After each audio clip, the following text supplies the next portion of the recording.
right club. Be the right club today. Johnny, that's better than most. How about him? That is better than most. Better than most.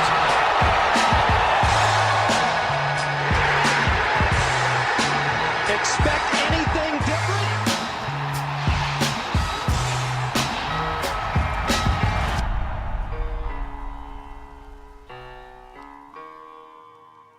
Ladies and gentlemen, we have almost made it. I was going to say we've made it. We've almost made it to the Masters tournament start. We've made it to Masters Week. We've been in Masters Week, and we got a lot to talk about. Welcome to the No Laying Up Live Show, presented as always by our friends at Titleist. I am Soly, joined here in person. He has finally made it here to Augusta by my guy, Mr. Neil Icarito-Schuster. Hello, Neil. Greetings. Hello, friends. Good to be here. Mr. DJ Pie is here. Hello, Pie Man. Greetings. Hey, guys. So kind of a lot of people bogey the first this week. You know, that's okay. Intro. Yeah, that's okay. It's a tough hole. Rory doubled the first on Sunday last year. He went and won the Masters. It's all right. Tough hole. We're fine. We're totally fine. Mr. Big Randy is here. Hello, Big. Hi, guys. Excited. What are we going to talk about today, Deej? Oh my gosh, dude, we're gonna talk about a lot of stuff. We've got a lot of big takeaways, of course, from you guys being on the ground up there, down there at Augusta National. We're gonna talk some featured groups, of course. We've got Chairman Fred Ridley's press conference. I don't think you guys have seen any of the press conference yet. Some good stuff to get into. Gonna do a little stats deep diving, both for internal and external dives. We're gonna throw a couple internal things out, and we're gonna get those checked from outside sources. Of course, this is the main event of the day. We've got a full Beluga's big board. Full Beluga's big board. Often imitated, never duplicated. We're gonna the Beluga is gonna rank the field. I saw a lot of power rankings out there this week. I was like, oh man, nobody wants to hear from the Beluga. You guys insisted. I agonized over it. I hate it. I can't wait. We've got very little, but a little bit of par 3 talk. We're gonna do, Randy. That was your insistence. We're gonna do a little who will win, a little who will not win, and a few more news and notes. But guys, first, before we get into any of that, got to hear a word from our friends, the presenting sponsor here, Titleist. A couple of notes. Cody went digging for a couple notes from the tour truck this week down from Augusta. Good stuff, man. New the GTS driver has some momentum. A lot of guys even testing this already this week. 39 different players have already used a GTS 2 or GTS 3 driver on the PGA Tour. Like I said, guys are testing it this week. It's very exciting. Seeing photos of Justin Thomas testing a GTS 2, Cameron Smith, GTS 3. Some fun stuff out there. They're going to hear a lot about the setup this week. Firm conditions, firm greens, small landing spots. I've heard some good stuff about the 7 woods. I've seen 7 woods, 5 woods, all sorts of those things. Launch it high, land it soft type of stuff. Johnny Kiefer's fishing in those ponds. He was back in Houston, bringing that to the table this week. Long irons going to be a big story this week. Like we said, we got to get those. We got to get those 3 Ds right, Neil. Right? Yeah. Distance, dispersion, and descent, baby. We need these balls landing soft. Titleist has all their staff covered this week, just like they can get you covered. Go to Titleist.com. Check out their whole product line. Guys, let's start with the boys in person. What's the word, man, from Augusta National? What are Soly? What do you got? What's going on? Should we tell him what we got up to today? Yeah, you can tell him. Let him in. Neil pulled some strings. He's done it before. He's a veteran of it. He knows everybody there. Welcome back, Mr. Schuster. The reception we got when we walked into Berkman's place today was alarming. It's good to be back. The guy was in his element. Oh, I got body right off the start. No cover undercover, baby. Take that hat off. Of course. Now, the ladies don't have to take their hat off. I all discombobulated. The jacket got me right off the bat, so that was tough. It was tough, but got to see that and lay eyes on that for the very first time in my life, which, again, not what I'm looking for out of the Masters experience, but maybe the most mind-blowing thing I've seen in 3 trips to Augusta National over the last 3 years. It's just the biggest hospitality building you've ever seen, and it's just restaurants and shopping inside, and you feel far away from the Masters in it. But I see why it's very, very, very appealing. And I don't know if I'll ever go back, but it was a treat to do it once. And we got to hit putts on the replica greens there, 16, 14, and 7. They have replica greens out in front, and you get to do a whole putting course out there. Soly de-greened himself. I did de-green, unfortunately. I think I did more than once. Massive congratulations, guys. Well, no, before that, I got some notes, Deej. Well, first I want to shout out, it's TC's birthday. He's 40, so I just want to give TC a shout out. He's not with us tonight, but I was fired up for that this morning. I forgot about that. No wonder he's riding for Team Rose so much. Yeah, April 8th. It's a big one for TC. So shout out to him. I walked some of the front 9 this morning. This is straight from the notebook. I forgot my watch. Still kicking myself about that. I'm kind of using the sun for I think it's noon. Got to meet up with Soly for lunch, so I might get started. I might be a little early, but I'm trying to do it off the sky, Randy, which is tough. Sure. But God, I mean, we cannot understate how good the weather is, which is I don't want to start off talking about the weather, but it's a factor because it's setting up for just a really, really good week of golf, given the setup committee, the tournament, a chance to do a lot of stuff to the course. It was beautiful out there today. It affected my pick greatly, seeing the in-person conditions and the wind and thinking back on previous Masters with somewhat similar conditions and how it has affected how the leaderboard has shaken. I started at a different place on Monday than I eventually landed for my pick here on Wednesday. Wow. Yeah. That's a tease. Stay tuned later in the episode. Exactly. So I possibly have. We're going for the 3-peat. I can't stop thinking about it. I wake up, toss and turn in the middle of the night, going for the 3 in a row Masters pick here with my guy DJ Pie. Yeah, I was going to say I'm also going for that, and I felt a lot less proud of myself when I'm like, well, I mean, it's like Rory and Scotty. It's not still. Still. I was picking the U.S. hockey team in 1980 here exactly, but we'll still take it. We'll still take it. You can't win 3 in a row unless you get the first 2. Exactly. Do you know anybody else that got the last 2 years right? And so and look, I went all out. I said I'm one and done with Rory. It's the only time I'm ever picking him. I'm never picking again if he doesn't win, and he won last year. So until you saw the conditions today, and you decided to pick him again. Big. Do you want dumb stuff or give me like two dumb things? Yeah, what do you got? Well, no, not really dumb. I followed Spieth for 3 holes, and guys, he was scraping it a little bit. So that's dumb Randy. Stuff. I'm sorry, but you know what? He was sending the elevator back down for Brandon Holtz, the mid-am, Bloomington, Illinois. Yeah, Indiana State basketball player, I believe. Yeah. Kind of a unit. I was moving off the tee. On all my Listen, it's like, oh, that's the mid. He walks up and he's sponsored by Callaway, Remax, State Farm, Sugarloaf Social Club. So he's getting himself right out there. Sure. It was cool to see. It was just Spieth and Holtz out there, and Spieth was just a chatterbox. So saw Michael coming off a 9, great spirits. Said a lot of people complimenting on his rake game after the video we did with him. So he was thrilled about that. He said he's got a good feeling, Randy. That's word from Greller himself. So I just wanted to pass that along to you. Also saw Jake Knapp playing a practice round with Xander and Cantlay. Don't love seeing him fall in with that crowd.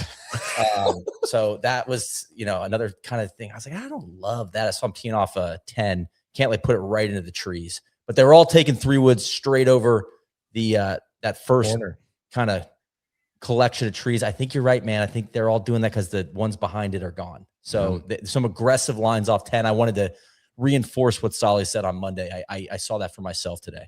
So yeah. Excellent. Big. Any big takeaways from you the first 3 days here? How have your models been evolving? A lot of work tonight. I'll tell you that. The models don't rest. No, I always feel like Monday to Wednesday this week feels a bit like spring training baseball, where it's like it's nice that we're here, but I've given over to I just want the actual competition to start. I'm ready for Thursday morning to get here. That's what the par 3 contest is all about, Big. The competition has started. No, we are not watching any of that. Are we on Frankie watch? We're watching. Frankie's about to go. Cody, can you play the Under the Umbrellas little snippet? This is from our friend Kira. Did really fun stuff. We're not going to waterboard anybody with par 3 stuff, but this from Frankie is just it's good stuff, man.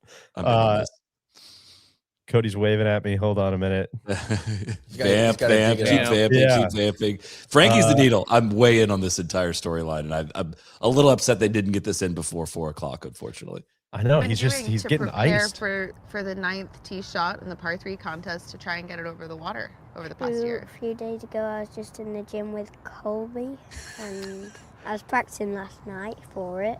Colby, the trainer. Yeah. Oh wow. And what part kind of the stable? Yeah. The stable.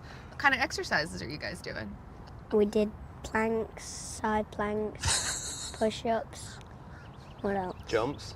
Jumps. What did I do with this one? Oh yeah, you were throwing the ball, throwing the med ball. Yeah, to the trampoline, I think.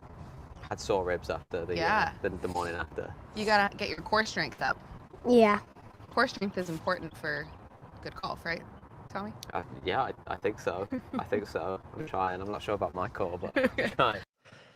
There you go. The Fleetwoods are trying their hardest. He's in the gym, man. He's putting in the hours, Neil. You gotta love that, man. I love hearing you start with body weight stuff. You know, that's good. Yeah. We can just rep it out till exhaustion. That's good for Frankie. Yeah, I agree. So they're just icing him, man. They're making him go last. You got Rory, we got Shane. All these people have 30 kids. Everybody's taking a shot. It's about to happen. I know it's about to happen. We'll see. Can I say par 3 harmless? I don't feel as anti par 3 as Randy and TC, but I will say I do think it's a little unbecoming. They make the wives and girlfriends wear the caddy outfits. I think they want to. Kids, I think they. I don't know if they do. I mean, if it's like Meredith's out there like 2 weeks like postpartum, it's like I don't think she wants to put that thing on. Like I don't know. That just feels a little unbecoming, Randy. That I'll say that. So I'll find community. Some of it is a little. Here we go. All right, I got Frankie's over the ball. The shot's away. Looks like he pushed it. It's in the water. It's in the water. It looked like he had the distance though. He did. Just kind of left it open a little bit. That's He just tried his Randy. Is hardest. that nerves? You want to break that swing down, or you want to do that later in the show?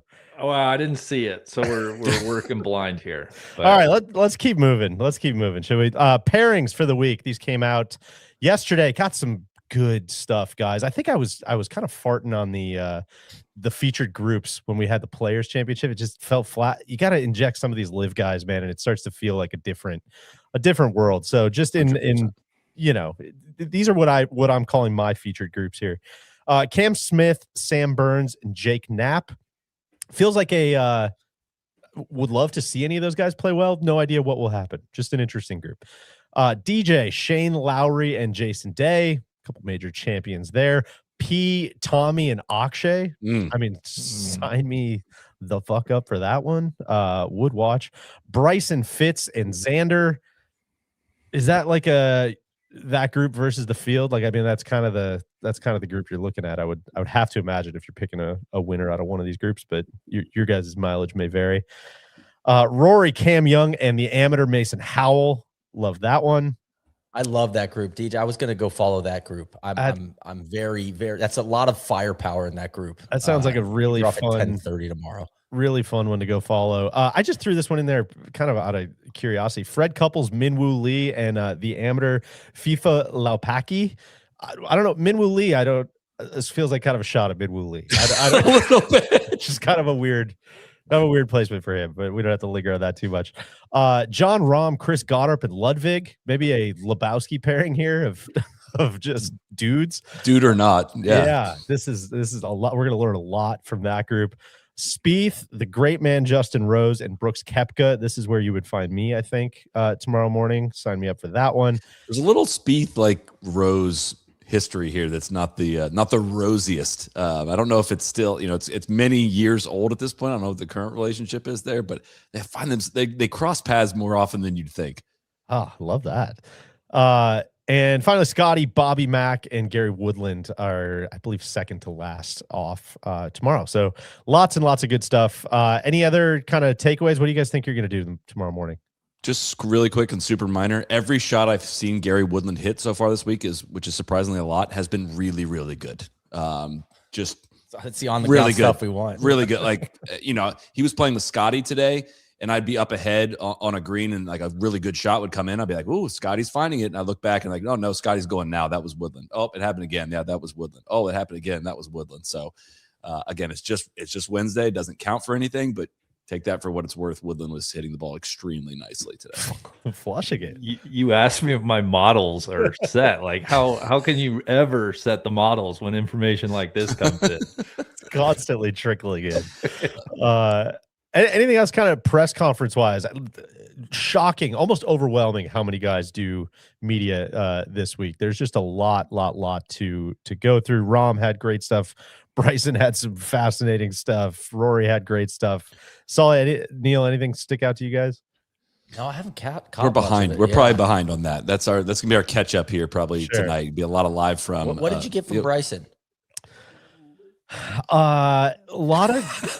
How do you sum that up? You piqued my curiosity there. Yeah, I mean, it's just a lot. It's just more of what we've seen. A lot of growing the game, my responsibility in the game, that kind of stuff. But a lot of some stuff about him and Rory, that rivalry being good for the game.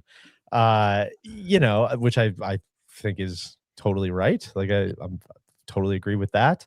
A lot of good stuff on patience at Augusta National, like where I don't know that he came out and said, I regret the par 67 stuff exactly, but just like understanding a lot more how to play this golf course and how to be patient and play to the right spots and not try to win it all on the third hole. It's like, I think I think he's figuring out how to tackle this place. So it was a worthwhile endeavor.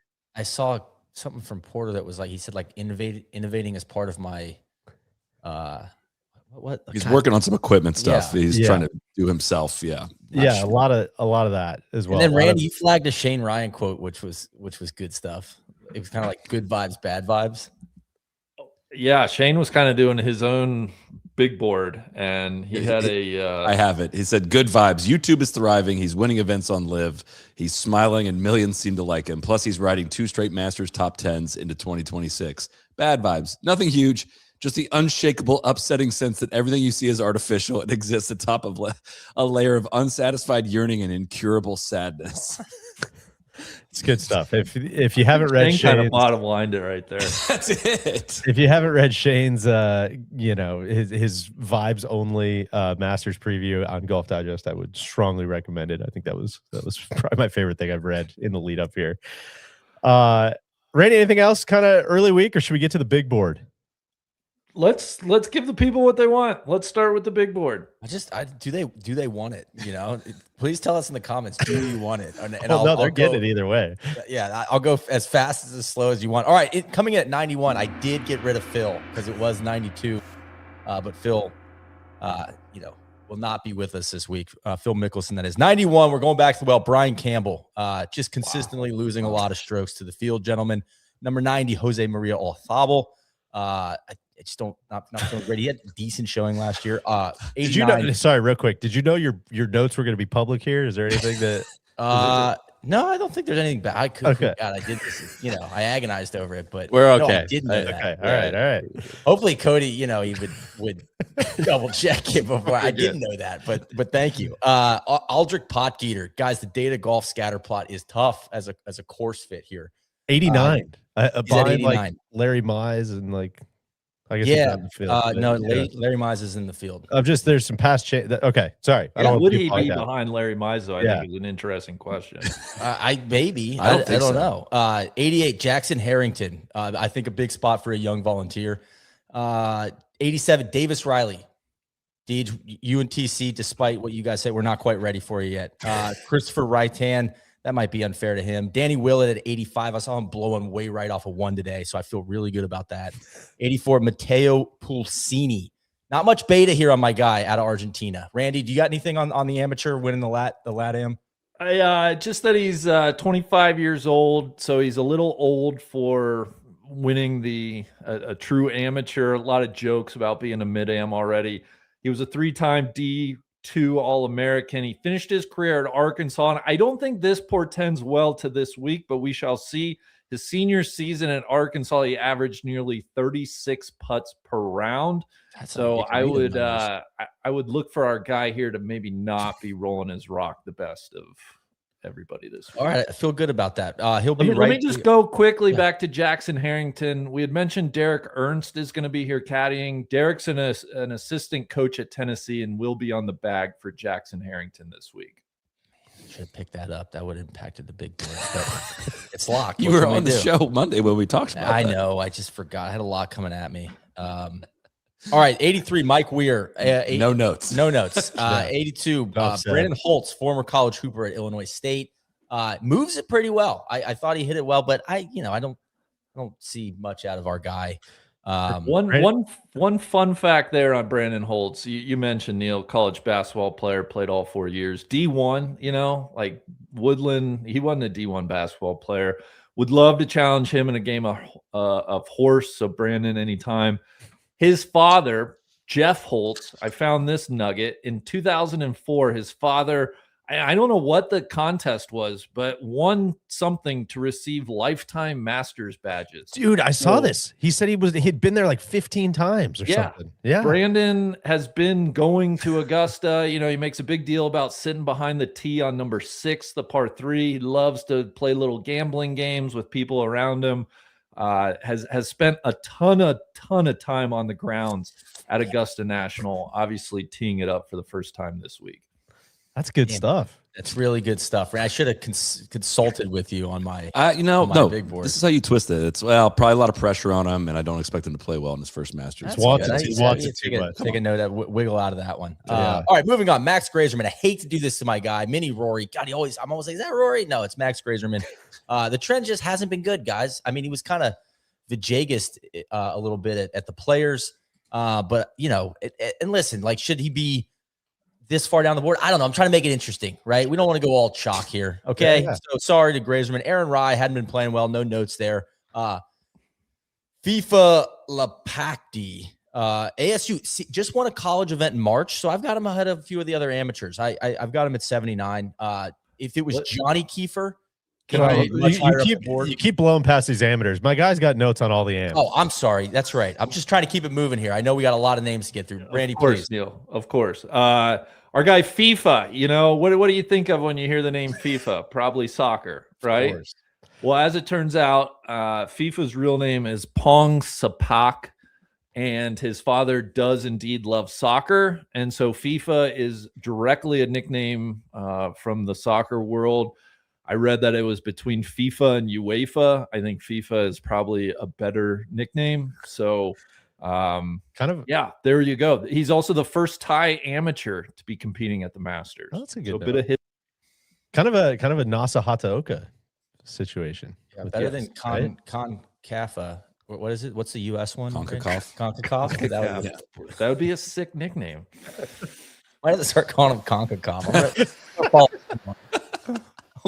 Oh shit, CONCACAF's on a roll. All right, yeah. So I got if it was Johnny CONCACAF too, but you go with CONCACAF. Sure, pint, same deal. But John Kiefer, I'm worried about John.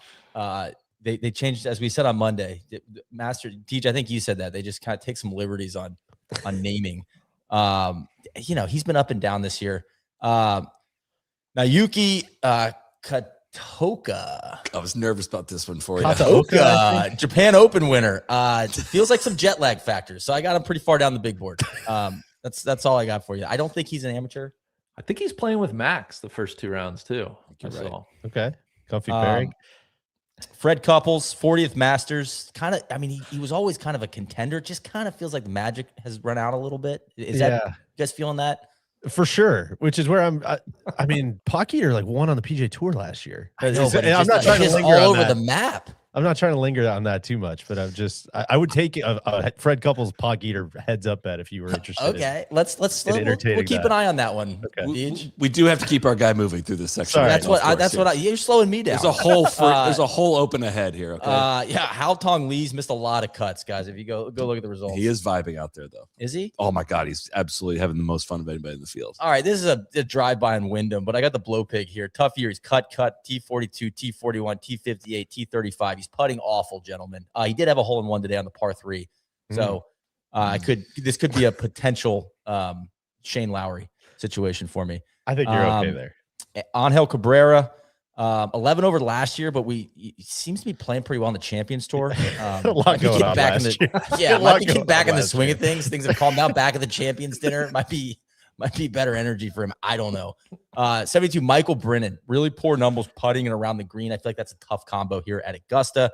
Then I've got Zach Johnson at 71 and Sergio Garcia at 70, who said, in his words, he's playing awful. So we'll pause there for a sec.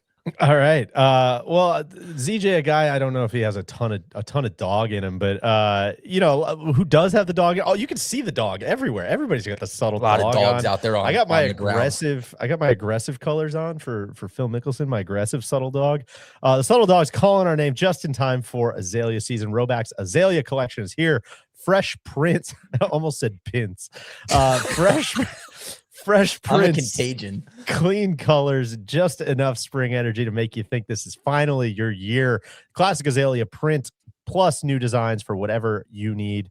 You know how much we love the Roback layering. You can see it. You can see it all over your screen right now. Just introduced their new Highlands hoodie. As you can see here, no drawstrings, flap around, great stretch, really smooth feel, lightweight, but warm for those early tee times. A true golf hoodie. Roback also dropped a lightweight vest, their Brookline vest, really nice stretch, 2 pockets. Vest is made for the first 5 holes and then be thrown in your bag from there. Perfect weight for spring golf. Big, I feel like you're a big vest guy. I do like a vest. Yeah. And actually I have that vest and I'm excited to try it out on the course. If you're building the 2026 rotation, Roback's got you covered. Head to roback.com, RHOBACK.com. Use code NLU for 20% off your first order through the end of the week. Shout out to Roback. Guys, let's get to, I would say probably the news of the day. Fred Ridley's press conference, always kind of an event in the golf world. I think today was probably no different. He spoke on a lot of different topics, had a lot of good stuff in his intro, talked about the opening of the patch, talked a little bit about Tiger Woods, nothing super meaningful other than we support him. We hope he gets right. And they're working on another TGR learning center at Augusta. Some good stuff about the ANWA and it's kind of role in the game. Good stuff about amateurs remaining amateur and if they need to tweak any exemption categories as guys forego masters invites to turn pro, things like that. But I kind of isolated 5 moments that I wanted you and the rest of the listeners to hear from the press conference today. This first one, we talked a lot about the rollback. We talked a lot about distance. We talked a lot about how far the golf ball is going and how the game is being played. This first one is from his opening remarks here. This was just hitting it off right at the pass. Finally, I've commented for the past several years on the subject of distance. We have been consistent in our support of the governing bodies in their effort to regulate the distance elite players are hitting the golf ball. Recognizing that the implementation of the overall distance standard test for golf balls may be delayed to 2030, I want to reemphasize that support and affirm our position as the USGA and the R&A represent their collective obligation as custodians of the game. I also want to be clear that our position is grounded on much more than protecting the Augusta National Golf Course.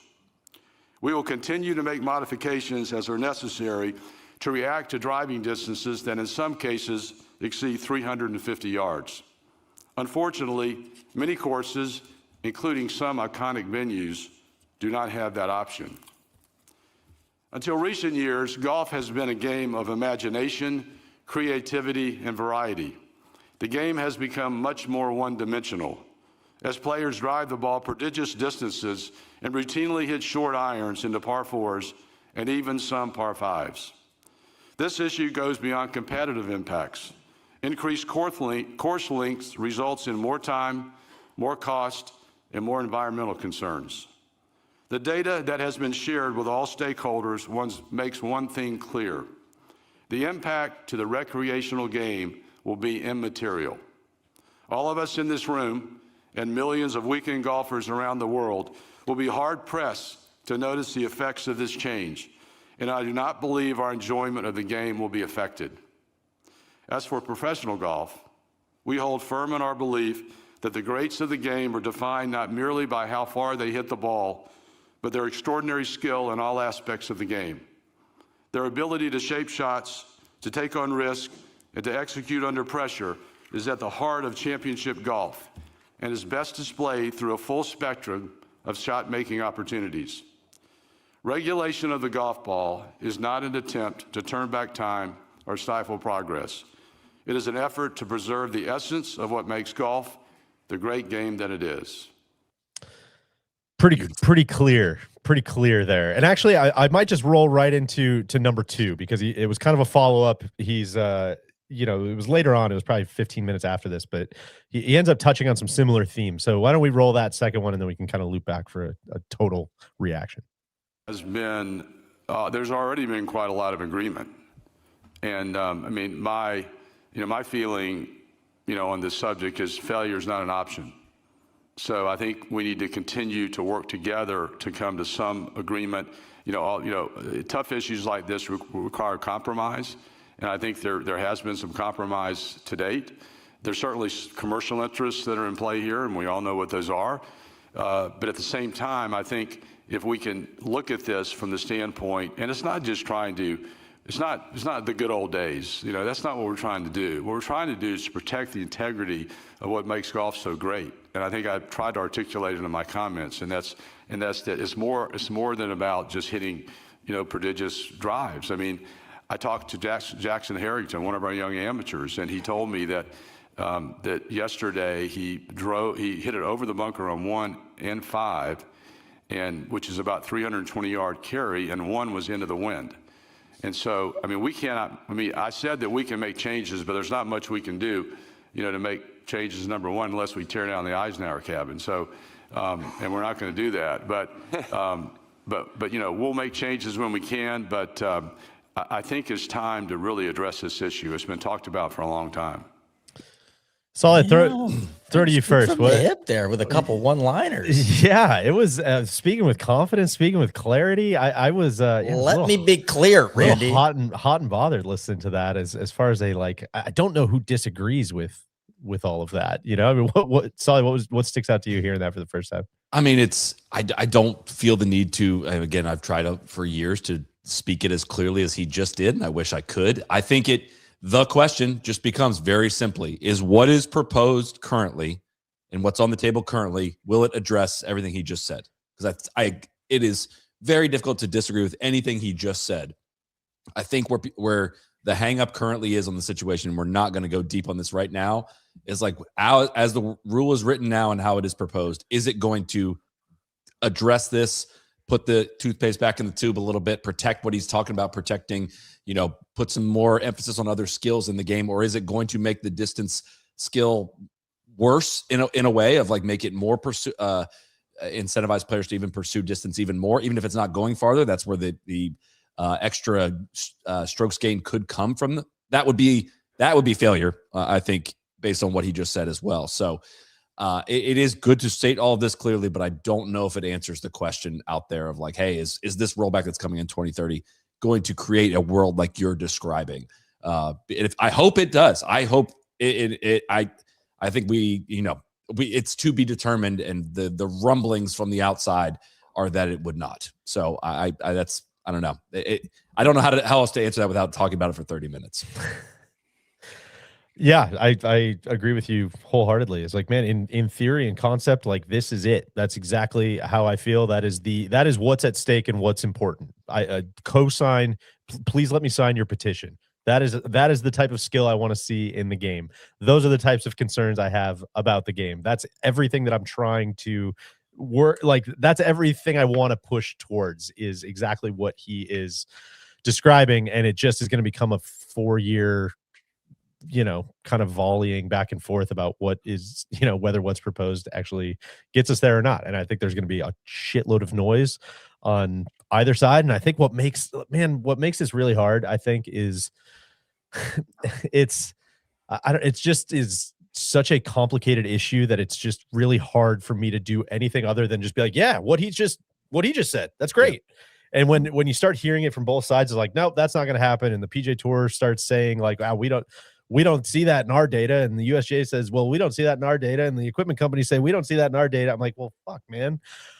That's a pretty hard spot to be as a casual golf fan who's just kind of trying to get excited about who's going to win on Sunday. I'm I don't really know what my place is in that other than to say everything he just said, please sign me up. That sounds great. And it's up to people smarter than us and way higher up than us to figure out how to write the rules to put that into effect. Right. Yeah. And that's where I'm I don't want a bad rule that creates unintended consequences. But I sense a bit of just more about Ridley, maybe impatience I mean, so very direct, much more direct this year than in years past on like, guys, we got to, failure is not an option, Randy. Okay. We got to get this done. And that's, hell yeah, I'm pound the table. I'm with you. How can I help?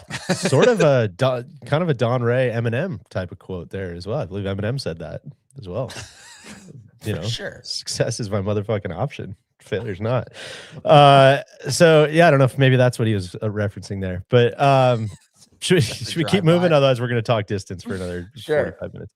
Randy, I think you're going to dig this next one. Let me set up this quote. So he was asked, I apologize, I don't remember the media member that asked him, but it was an interesting question about I said it was interesting about the NFL and I believe their relationship with Skydance and how they're starting to greenlight and fund and support more like scripted football content, allegedly is what this question was leaning towards. I don't know if that's true or not, but basically saying the NFL is going to bankroll like a Hallmark movie that's supposedly about football and more scripted content that's about football. And he was basically saying, I wonder what his answer is going to be to this question. And he basically was saying, like, do you think, would Augusta ever think about something in that way? More, you guys are always trying to grow the game. Would you ever be thinking about lending your marks and your course and all of these things to more like non-traditional, even scripted type of content? This is what you want to talk about a drive-by on Don Ray. Here's a drive-by coming at you. I think that your question really is, points out sort of the balance, and I've referred to the tension in the past between respecting tradition and innovating, or in our nomenclature, continuous improvement. So I think we do need to be looking at sort of non-traditional ways of promoting the tournament, but more so promoting golf. A few years ago, we had Dude Perfect, playing Frisbee at Amen Corner. In retrospect, I like those guys, but that may not have been the best idea. But it does point out that we try things every once in a while that are a little bit non-traditional. So yeah, we'll continue to look at things, not specifically necessarily what you've referred to, but I think thematically we're certainly willing to kind of look outside the box every once in a while. Well, my follow-up would be like, why was that a bad idea? I mean, it did numbies. Cut to the dudes. What the fuck, man? It did numbies. I don't know. I'd love to double click on that one, Deej. I gotta imagine the dudes are at Fred double clutch. Like, should I mention the dude? Should I mention that? Yeah. What the hell? Let's. You know what? I'm feeling myself. Fuck it, man. Why not? Yeah. Yeah, just I don't know. Again, agree with everything you said. Sounds great. I don't know. I don't get too hot and bothered about the Dude Perfect thing. I mean, it was out of the box. Yeah, sure. They did what? I mean, there's like a whole spectrum of things they could have done in between the Frisbee golf and baseball bats, and God, Randy, I love him dropping a continuous improvement. That's the kind of jargon I'm looking for. In our parlance, that's continuous improvement. I think. That was just that was a whole just level set, like up way too much, continuing to improve there. Yeah, I thought you guys would like that one. Well, listen, let's take our cues from him. Let's focus on the golf. Should we? Let's focus on what makes this tournament. How about some just real golfy golf talk for you here? Give me some shot values, Cody. I don't have the exact statistics, in front of me. But the scoring average, the number of birdies and eagles has not materially changed. What has on the 13th hole is the way the holes play today, and I think the excitement of the hole. For example, before we added the yardage to 13, only about 60% of the field hit drivers. Now it's 90%. We had an interesting statistic I do remember from the first year that we had the added length, and that is we actually had more players going for the green than in the previous year. And when you looked at the scatter chart of where the shots were, a number of players that were hit down the center of the fairway or perhaps a little right center in the prior year had gone up into the trees, and there was no opportunity to go for the green. The first year we added the distance, those same drives stayed back in the fairway and allowed the player a decision. Bobby Jones called it a momentous decision, as to whether or not they wanted to go for the green. So we had players hitting 240, 250-yard shots into the green, which I think is pretty exciting. So I think the hole is now playing more like it was designed to play. Sure, there are going to be some middle and even probably not short irons, but there'll be some middle irons played to that hole. But that's not an easy shot in and of itself. But there are going to be more longer irons and even some fairway metals that are played. And I think that's the way we want the hole to play. Some good stuff there. I hadn't really considered that idea that like actually just adding more length is going to keep balls in the fairway. That's it's maybe obvious when you think about how that kind of pinches in with the pine straw there, but adding length to give guys more of an opportunity to go is either a really good spin or that's just a very good point. I'll let you guys draw your own conclusions on which one. Yeah, I think some of the soul of that hole is gone with the new tee, and I guess I don't love as much as what he's describing there. I don't love that it's like just hit a straight ball now, hit a straight drive. Like there is no necessary artistry around the corner. There's no like that, the scale. Like what made that shot interesting was the temptation of trying to really wrap one around there, and the effect of not getting it curving enough and getting up into that pine straw and creating all that uncertainty up there was a cool twist to the hole. Now, what was not great of a twist was when technology made it a lot easier to get around the corner and guys were hitting 8 irons in, or in Bubba's case, hitting wedge in. So I would still prefer a world where you were up closer and the technology didn't let you just cheat the corner and get around it a lot easier. Like that, going back and watching all the old Masters, like watching that hole, it was the greatest golf, like one of the greatest golf holes in the world, maybe the greatest golf hole in the United States. I'd put the road hole up there, but like the credit card nature of the hole in Neil's nomenclature, Sure. Of watching Bernard Longer hug that in 1993 and hit it at that bottom left spot with the best angle to go up that, hit the best tee shot you could have. And his approach was from the best angle in the flattest lie, hits it right on the green on the way to winning in 1993. Go to Nick Faldo. He did not cut the corner far enough. He's up on the hill. He takes 3.5 minutes to hit his shot, pulls a 4-wood out, ultimately hits a 2-iron. Just a momentous, the Bobby Jones momentous decision existed right there. He did not, he was late on the credit card payment. He didn't take the risk off the tee. APR. Had to take it with the shot above his feet onto the green. Is a huge moment in 1996.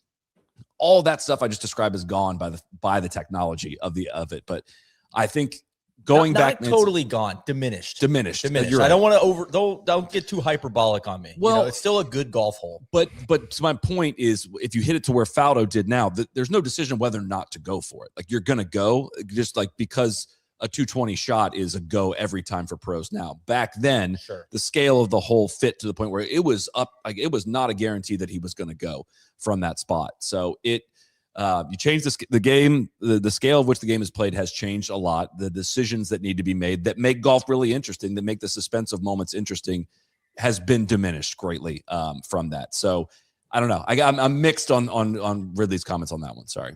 No, it's interesting. Randy, I'm curious what you think, because if I'm hearing what you're saying, I'm hearing what he's saying.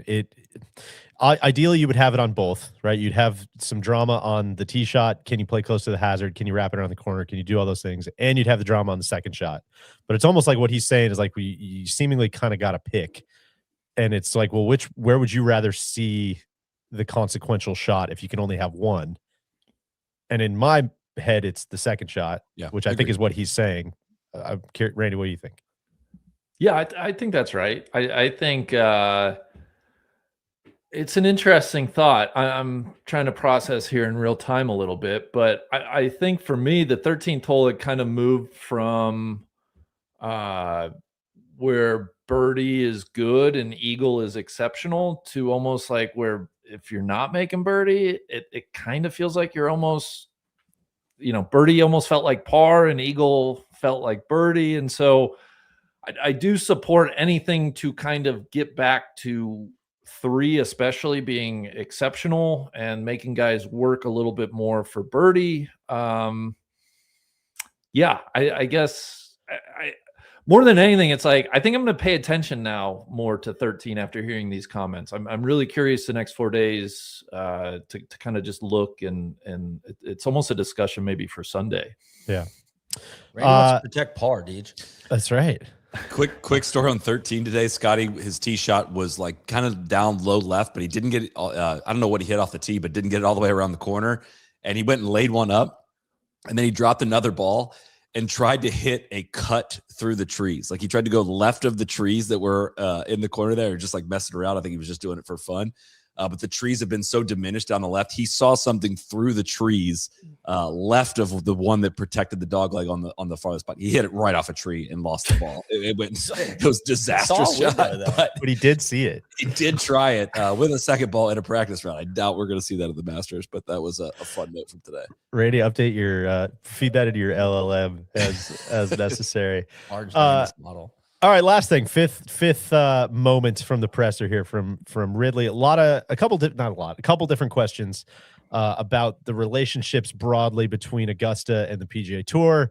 You heard Brian Roback kind of softly mention this during his press conference at the Players Championship. You know, I'm paraphrasing, my words, not his, but essentially pro golf, i.e. the PGA Tour, is what makes a lot of these majors possible, and let's explore that over the next year or two. And so Ridley was asked kind of broadly about those relationships.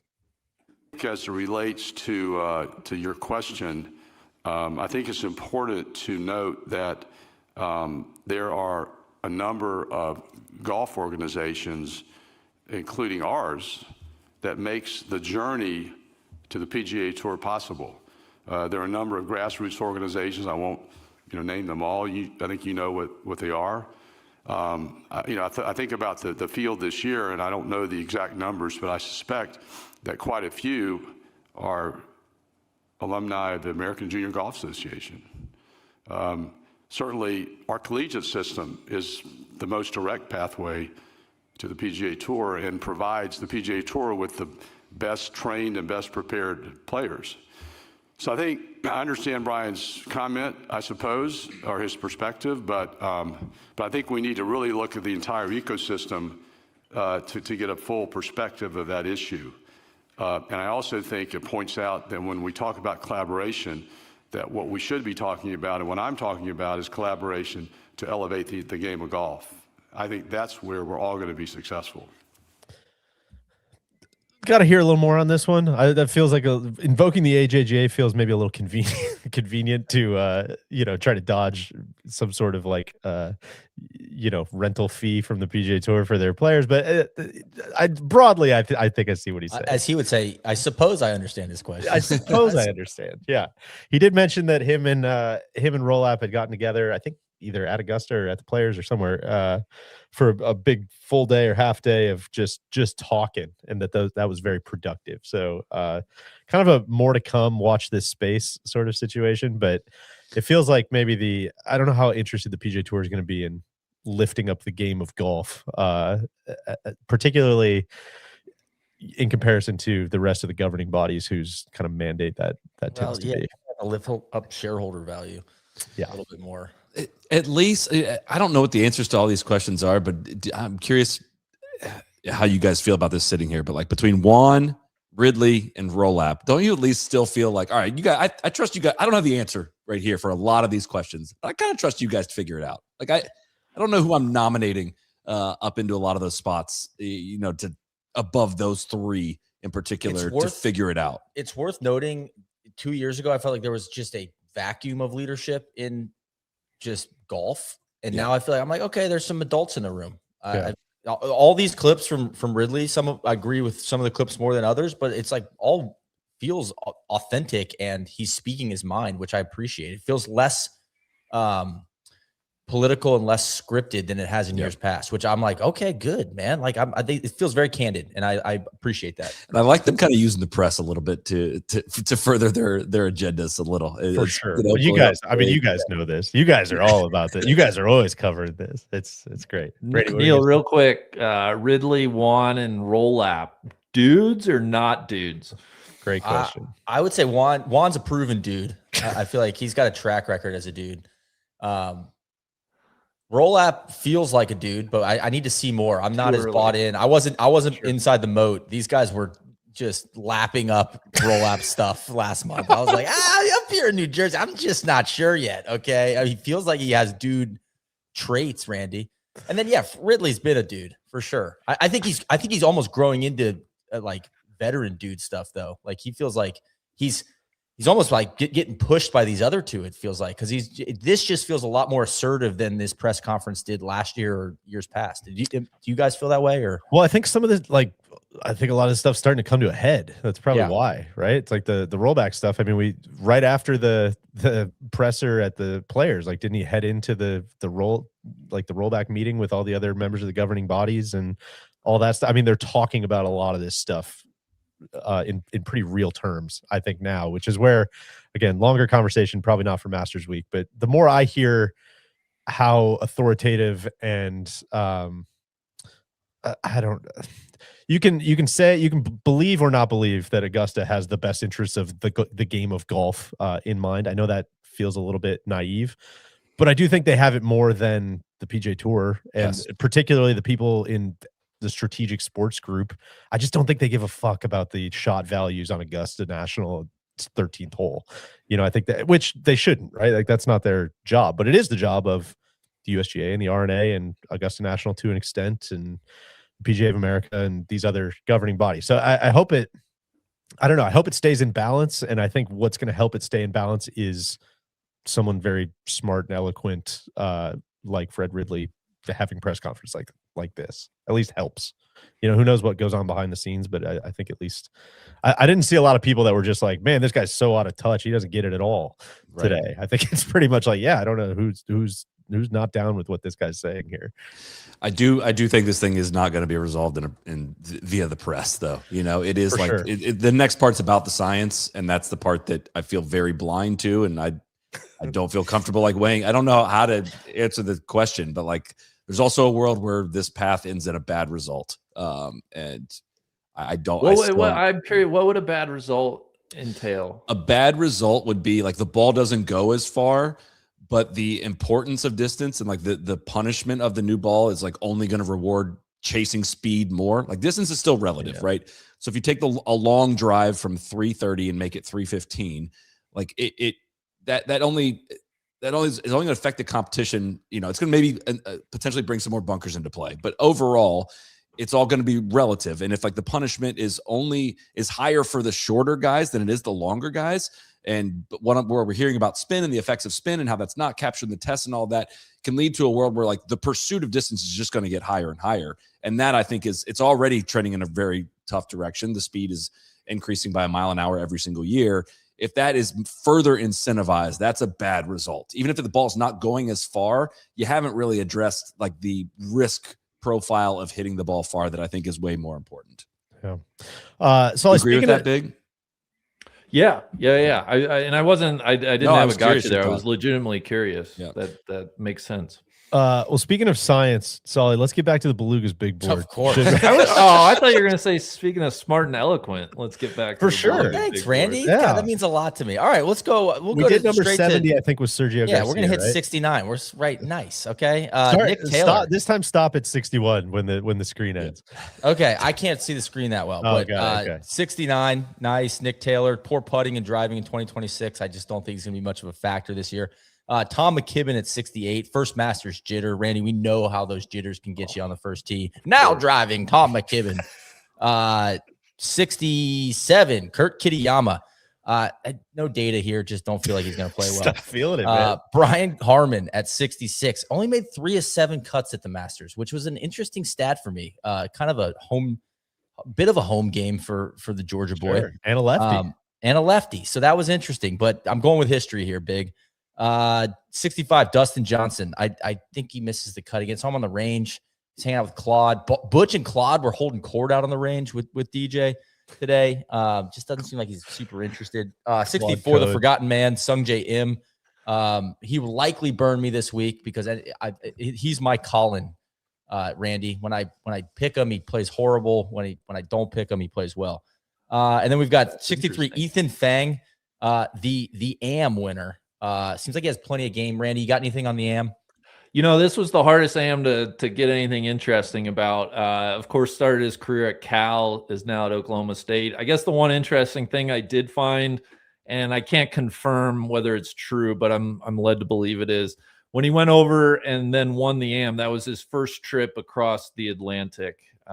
First time kind of Take the playing steamer links over? golf.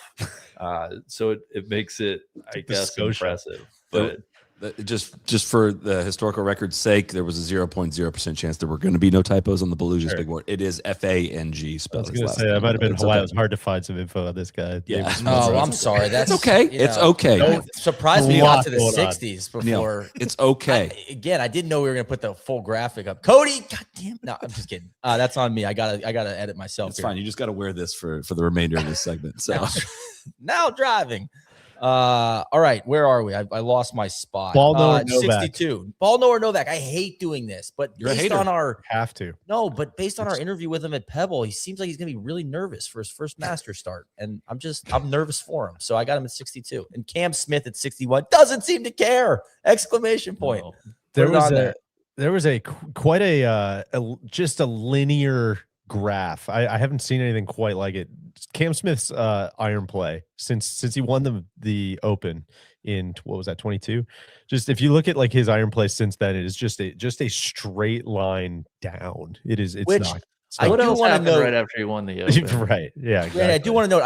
It's like he seems happy though. Totally. So, like if he doesn't care, I support that. Like I don't mean that to be a diss to Cam Young, or Cam Smith. I just don't think he cares. I'll say this. Hearing about how crispy and awesome the setup could be this week, it's a shame we're not getting the Cam Smith of 5 years ago, who has one of like the dirtiest little short games in the world. So I guess from that standpoint, maybe we're all robbed a little bit. But yeah, if my man's cashing checks and living the good life, like so be it. I think Cam Smith is sleeping just fine at night. If you guys want to sleep just fine, maybe check out our friends at Lagoon Pillows. The difference between good and great in golf usually comes down to the details. Randy, I think you were discussing this earlier with number 13. Having everything dialed, got to be on the right side of that edge. More and more for the guys on tour, that means how they sleep. We've partnered with Lagoon because the idea is simple. If you custom fit your golf clubs, why wouldn't you custom fit your pillow? Go to lagoonsleep.com/NLU. Take a 2-minute quiz. And they match you up to the exact pillow that fits how you sleep. And each pillow is adjustable, so you can dial it in exactly how you want. You need to add a little bounce this week for Masters Week, Randy. You could do that. You need to take a little, take some grind off there. You can do that as well. Heat problems, if your pillow gets hot, you'd let them know. They come up with a solution. 100%. Stop spending the first 5 holes trying to loosen up. If you're serious about those marginal gains, start with the 8 hours before your round. Go to lagoonsleep.com/NLU. Use code NLU for 15% off.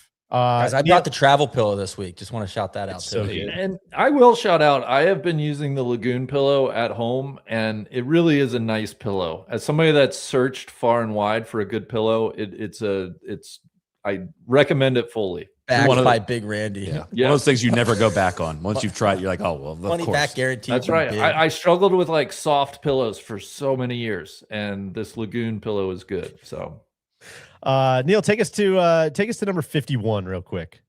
You mean 51? 60 to 51. Okay, all right. I was gonna say I'm on 60. I got Gary Woodland at 60. I think he struggles around the green a little bit, and I think we talked about it on Monday. That's a factor out here. I know you said he was hitting the ball guy. I wish I had that intel yesterday. I wish you shared that with me. Spent the whole day together. But if you can't chip, it doesn't matter. I already locked in the big board this morning for graphics. But he also seems to be probably on cruise control, man. He's in honeymoon phase. Like, what a big win a couple weeks ago. So I got him at 60. I got 59, Sammy Valimaki, decent ball striker, but struggles around the greens. Charles Schwartzel at 58. 57, Rasmus Niergaard Peterson. 56, Keegan Bradley, still devastated by the Ryder Cup, of course. 55, Nico Echevarria. That's a typo. I just have Chavaria there. That's on me. That's going to happen. Also struggles a bit around the greens. 54, Bubba Watson. Always seems to play well here, but I believe he missed the cut last year. I don't know. He's just nowhere to be. 14 last year. Yeah. That's in my notes. That was, I think, maybe his only good finish in a while. Yeah. And he seems to be just like marooned over on Live, not playing well week to week. So 53. Injuries, Randy, I struggled with this one. I got Matt McCarty, sneaky Matt McCarty, as you called him on Monday. Had a great finish here last year. Good course fit. For some reason, I decided to put him at 53. I 52. think Neil, I think Matt McCarty or Max Homa, I view them very similarly this week in that they both played well here last year, have not been playing particularly good golf out on tour. I think one of them has a pretty decent week this week, and I'm not sure which one. You be the judge. Yeah. We'll have to wait and see, Randy. 52, I got Rasmus Højgaard. He's kind of just been bobbing along. Nikolai's doing all the heavy lifting of late. Their data golf profiles for these two are just, they're almost identical, with one being a little better approach play and one a little better putting, but like they're just it's almost like they're twins. Could be twins. It's wild. They might be twins. It's crazy. And then 51, Harris English, his putting stat. I was digging in on HE. Putting stats have kept him relevant.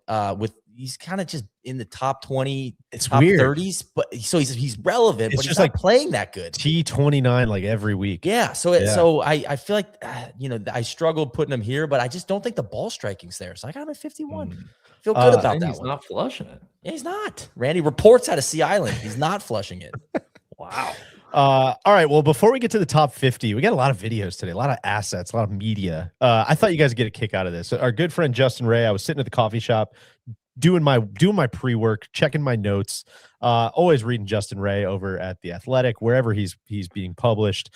And I had a bunch of stats, and I was like, well, I don't feel right just reading these stats. I texted Jay Ray, see if he could just go right, if we could just go right to the source, get some real good stats from him. What's the best stuff you got?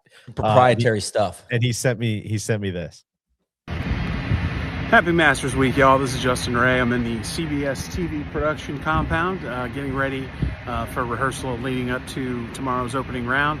My friend DJ from No Laying Up asked me to provide some of my favorite numbers and stats, most telling things heading into the Masters. Let's start with approach play. Since 2015, winners at the Masters get 38% of their strokes gained total from approach shots. That's higher than the PGA Tour average, but compare it to the other three major championships as well. Since 2022, that number's about 28%. So about an 8% uptick in terms of the significance of strokes gained approach. If you look back at the last 7 Masters champions, 6 have ranked in the top 6 that week in strokes gained approach. I like to call it the second shot golf course that we have amongst the majors. Let's talk about keeping your card clean as well. This is kind of an obvious one, but short game is important at Augusta National. The last 5 winners have scrambled at a rate of 71%. That's a really high number. Strokes gained around the green, I would say, is the second most important data point for players entering this week, because everybody is going to miss greens in regulation. It becomes a little bit more important. I wrote an article for Golf Magazine, came out a few days ago, about some of the advantages left-handed players empirically have at Augusta National. Now, certain holes, especially the 13th, have favored the stock tee shot of the modern player. It turns out since 2015, left-handed players hit the fairway at 13 11% more than their counterparts who hit it right-handed, and that's parlayed into almost an 11% higher rate of birdies or better for left-handed players at 13. So any of those right to left tee shots you see throughout the week, keep in mind that there's going to be a little bit of an advantage there for lefties. Experience, really important at the Masters. The average winner has made 6.5 starts going into the Masters in their career when they've won. Of course, we've had so many experienced winners recently. Tiger, obviously, in 19. Rory last year, finally breaking through. Sergio Garcia in 2017. But there's no golf course in championship golf that favors previous reps, I'll say, than Augusta National does. So lean towards the veterans. Obviously, we haven't had a first-timer win since Fuzzy in 79. We've had a couple contenders since then. Ludwig Oberg in his debut a couple years ago comes first to mind. Jason Day when he made his debut. But we haven't. Experience is extremely important on this golf course. I probably forgot a couple. I'm trying to kind of freestyle this thing. But those are the first ones that pop into my head that I've said about 300 times, it feels like, over the last few days. Appreciate this opportunity, DJ, to speak to the people ahead of the season's first major championship. Follow along all week at The Athletic and at Justin Ray Golf. Enjoy the Masters, y'all. There we go. One of my favorite people in golf. You're like Justin Ray. The Beluga's been fishing in some of these ponds. Yeah, I wanted to sprinkle this right in the middle so we could kind of see how you've done, and we'll see how you're gonna do going forward here. And of course, Randy, I do stray from my model sometimes if my gut tells me to. The gut should always veto. You have to, right? Yes. So we'll get there later. Your gut and your eyes, you got to trust them. That's right.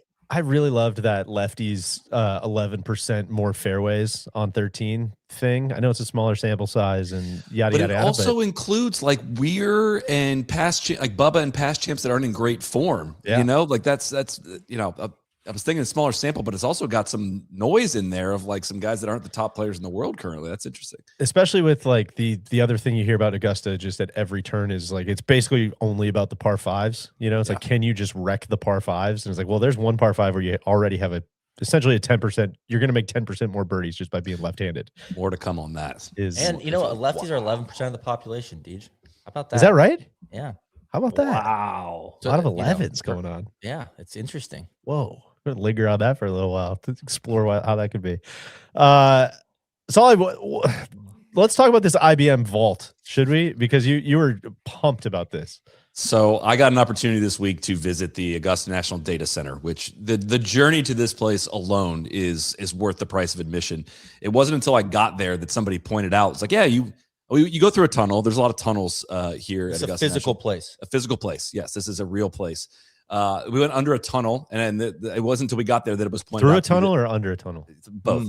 That we went under Washington Road. Like I didn't even realize that they built a tunnel that goes across or under Washington Road. Never had to shut Washington Road down to build this tunnel to get to this. I believe where Jay Ray sent that video in from.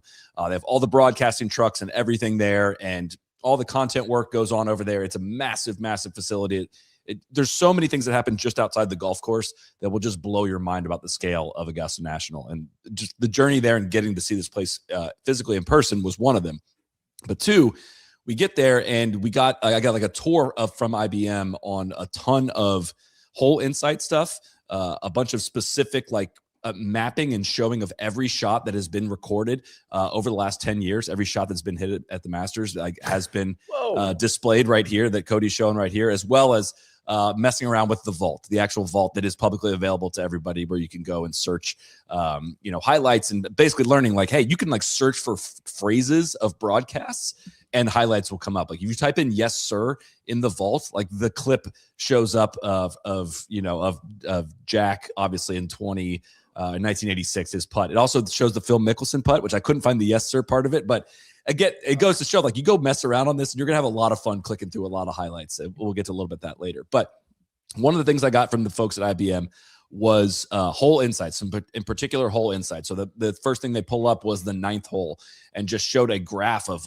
where tee shots are going now versus they have over the last 10 years. And players are driving it 20 yards longer on the 9th hole than they were in 2016 compared to just 15 yards longer overall on the rest of the course. Scoring average on the 9th hole has dipped 0.17 shots due to, I would assume, due to the factor of getting past the downslope down there and getting even farther down there, but 20 yards longer than just 10 years ago on that hole alone. And then I was really curious about digging in on some pin level data. I mean, what makes Augusta National really special are the quadrants of the greens, right? And the historic nature of a lot of these pins. We know what the ball's going to do with some of these pins. We know Randy hates the funnel pin on 16. Actually got a little something to report there, Randy. It looks less funnely to me with the resurfacing of it. We can talk about that later. But one thing I think that is interesting and underappreciated from Rory's final round last year was the shot he hit into the back right pin on Sunday, and how changing that pin on Sunday had it didn't directly affect the outcome of the championship, but the risk he took to get it on that back plateau felt big in the moment. And I went digging on this to say it is the average score from the bottom of the slope. So like the safe shot if you hit the slope and it funnels down to the bottom, the average score from down there to the back right pin is 3.24. And from the back right bunker, it's 3.63. So there's a 47% chance of making par from the back right bunker versus 80% if you play out to the safe part of the green. And he took on that risk to hit it back. He missed the putt, but he took on that risk with a less than full shot with an 8-iron to get it on that back right part.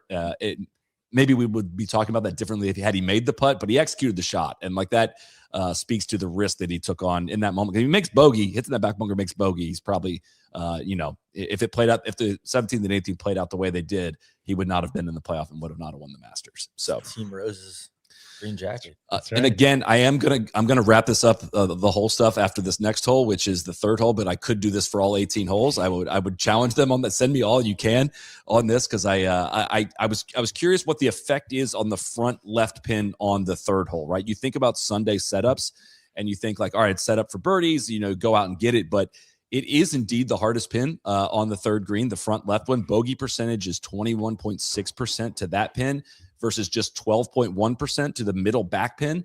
And I was thinking about that I think that 12.1% includes the whole field from the earlier rounds. Usually they put it back there in one of the earlier rounds. So it has a big effect. So scoring average goes from 3.91 to that back pin to 4.14 to the front left pin. And the birdie percentage gets cut in half for that traditional Sunday hole location. So birdies, if we see some birdies on Sunday on the third hole, that's earned. Like that is an earned birdie, and that is the hardest one to get. Which is where Rory, righted the ship last year too. Exactly.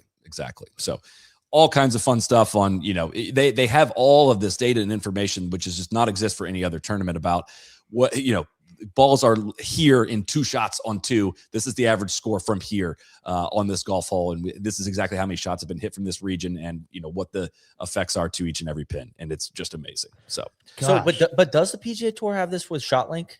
They have, I don't know if they aggregate it in this way and present it in any way. And I know So what's interesting with this next part is the ability to look at all of the shots from the last 10 years and toggle it. They have a little dial in there. It's a massive, big curved screen and that presents all this information. The graphic Cody showed there of all of the shots is like interactive map in there, and you can go and toggle it. I know Xander went and did this, and I was literally telling every caddy that I talked to that has a player that has played in the Masters a lot, you should go look and visualize this. Like, I'm sure you could say like, yeah, we've struggled with 15 in the past because we struggled with that fairway, but to see the actual shots and like the takeaways I had on just a few players on where they're messing up and where they're gaining shots, it was kind of mind boggling. Like, I teased this with some of you guys, but it only has the last 10 years. So it doesn't have going back to 2011 when he made a mess on this hole, but Rory McIlroy playing the 12th hole at Augusta National. How many times do you think he's made bogey or worse in the last 10 years, which would be like 38 or so rounds? I know he missed the cut at least once, but how many times do you think he's made bogey on that hole or worse? 4. About a quarter. I would say 9. 2 times. He's never been in the water in that time period. He bogeyed it in round 3 in 2022 and round 2 in 2017. He's never been in the back bunkers there at any time in the last 10 years. In fact, he, Rahm, and Bryson had never been in the back bunker on that hole in any time in the last 10 years. So impressive. I know, right? It's so impressive. Then you toggle it over to Spieth playing the 12th hole, and it told a very, very, very different story, not just from the year that we remembered. And then you toggle over to Spieth and you look, and it's like, man, it turned blue on 4 and 5 pretty quickly. Like Jordan Spieth struggles. Blue is bogeys or worse. Jordan Spieth struggles on that part of the property, struggles on 4 and 5, struggles on 11 and 12. His success is pretty obvious on a lot of holes. Like he made more doubles on 5 and 18 than anywhere else, but plays 2, 3, 8, and 14 really well. Like the easier holes out there, he cleans up on those holes. And in fact, Jordan has gained strokes on every single hole at Augusta National on the field, except for the 12th hole. And then like, all you do is flip over and be like, all right, this is Spieth. Now let's see Rahm. And you flip over to Rahm and you watch 5 like turn white. Like Rahm pars the shit out of number 5. It's incredible. I just like to compare those two. And like you have enough data in there of how many times these guys have played it to see like very obvious trends in that one. And I can keep going with more takeaways. How about Spieth just not being an Iron Man, just going after the easy holes? I hate 4, 5, 11, and 12. Yeah, that's like the gauntlet. Just can't handle them. I hate that for your boy, Randy. I could have used freed up though. I could have used you going to the data center maybe a week or 2 ago. I think would have helped me a lot. But again, he's the hole he's gained the most strokes on the field on is number 10. That is the best hole he's played at Augusta National. For Spieth, yes, for Spieth. He has a 3.89 scoring average on the 10th hole. He averages gaining 0.3 of a shot on the field. In total, he's gained 13.26 shots on the field playing the 10th hole specifically. 10, 8, 15, 11, 2 are the holes he's gained the most on. So like, it's not, you would think some of these would be really obvious. And we'll get to Bryson here in a second about how it kind of surprising what holes he struggles with and what he's done well. But had some fun with Scotty as well. Has not bogeyed the second or the 8th holes, if I have this right, ever in the Masters. In neither of those front 9 par 5s has he ever bogeyed, which I know they're easier holes, but that was the only guy I saw something like that stick out on. And only made 1 bogey on 13 ever and 1 bogey on 16.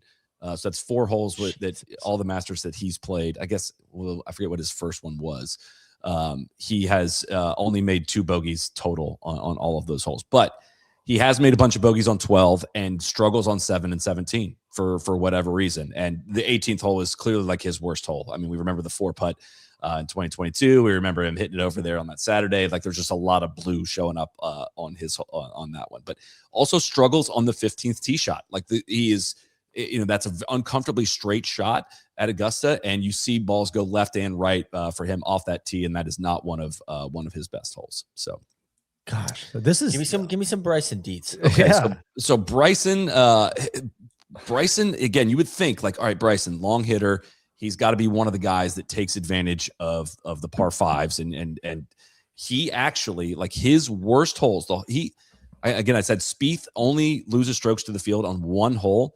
Bryson loses strokes to the field on 6 different holes at Augusta: 15, 13, 4. 12, 10, and 3. So 3 of those holes in there are in the par 67 part, like that you was referring to the par 5s. Sorry, say that one more time. 15, 13.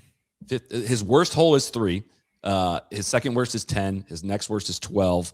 Then 4, then 13. And the 32 times he's played them, those he's losing strokes on all of those holes, all the way up to 15. His best holes are actually 16, 18, 11, 9, and 14.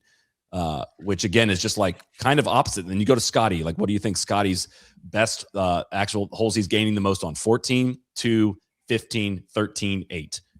Like pretty obvious ones. So I feel like you could view this as an anti-Bryson sort of take, but I don't think it is. I think it's a pro-Bryson take in that, like, he's obviously going to flip that around. That's what I was going to say. Continuous improvement. Shout out to Ridley. I feel like I would love to see the stat on how's that changed the last 2 years? How's that changed exactly the last 3 or 4 years, I'd say. I could look into that for you. Okay. Get with your team and let us know. I spent a lot of time on this thing, but thank you. Thank you for your question there. It's got a quant now. God, I love it. This is great stuff. Yeah. I mean, what other place though could you actually like dig in and this be super, super, super interesting? I mean, it's interesting to me. I hope other people find it interesting as well. But the holes that tell the story for guys' success, I could keep going on that, man. It really is something I find endlessly interesting. But I need to do a little social post this week about that, rounding up some more of your favorite little nuggies. Lastly, I would if you haven't messed around with the vault, I would highly encourage people to go do that and just mess around with it. Good time killer if you're at work the next couple days. You just keep going. You really do just keep going. If I can shout out one thing in particular, 1985 final round. If you can search for Curtis Strange on the 9th hole. There's just you got to go see it. You got to go see it. There's a guy in a John 3:16 shirt with a huge repent hat on that is like boxes a lady out to make sure he stays in the camera shot. I just got a huge laugh out of that one. That's kind of what I was looking. I got into just looking up 16th tee shot, and just over the last 10 years, your woman in the back. Yeah, see the lady with the dangly earrings, the guy with the tiger shirt. I mean, there's just Michael a lot Phelps of people. was back Michael Phelps, just a lot of thirst behind 16T. Seems like they've cracked down. They've shrunk the camera angle as years have gone on. I think that's been addressed a little bit, but that's a fun to see how things progress with the broadcast. I had one. I was digging in there earlier today looking for some fun stuff. I sent this to Cody that I was like, I don't know. It's just like, oh, let's watch some collapses. Let's watch some like real just flames. And so I searched quadruple bogey, and this was the only thing that came up. Oh no! What is it? Oh god! Oh, that's tough. Of course, Jordan Spieth, 2016, tee shot on number 12. But yeah, it's disrespectful. It's good. Sorry, Randy. A couple other ones.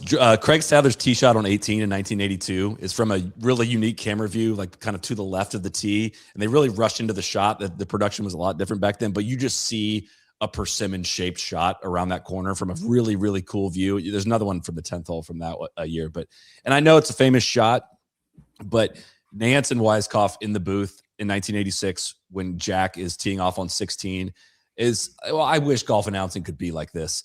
Nance comes in, it's his first Masters, and he says, if anyone has ever owned this hole, it would be Jack Nicklaus. Tom Weiskopf, what's going through his head right now? What's he thinking about?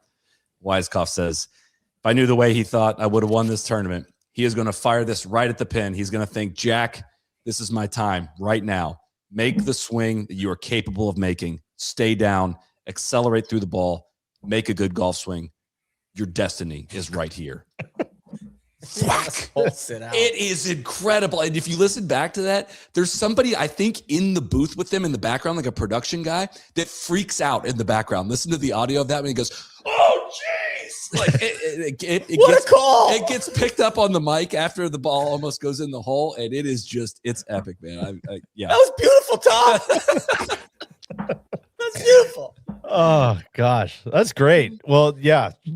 Sorry, that's good stuff. Shout out to all right. Just so I'm clear, this is a in the data center. There's a massive screen, like that show devs where it's like this. Yeah, they take clients and stuff on tours in there, and players can go look at. And again, I would, if I was playing in the field, I would want to go see the information of like the actual visualization of where your bogeys come from when you do make them, where your birdies come from. Some of it might be obvious, but there would be some trends you would absolutely see of how often you miss in certain places. So it was really cool. I would use this as a small chance to just point out how far behind, and a lot of this is just, it's fractured, but man, we need some better public facing golf tech like this. Like I would love to mess around with this all day at my desk. This sounds awesome. Good stuff. And these are the folks that are in charge of the app, like the Masters app being the incredible thing that it is. Like it's just a wildly impressive operation, like pretty much everything that goes on with Augusta. So thank you for humouring me for that. Oh, I'm glad you had a good time. That sounds great. Thank you, Soly. Neil, where are we at? Number 50? Yeah, we're right at 50. I got Alex Noren. He's playing pretty good coming off an injury last year. But right in the middle of the pack. I got Samuel Stevens. I think Sam definitely makes the cut. I think Samuel is on the cut line. Anytime we mess with names. 48, Jason Day. I think he's worried about bird watching. A lot going on around him this year with his outfits. And I've picked him I've wanted Jason Day to win the Masters personally for like a decade. And I'm just kind of maybe waving the white flag here. He hasn't played that well this year, and I just don't see him being a threat this year. So I've heard him tossed around a little bit as a sleeper pick. I'm not buying that.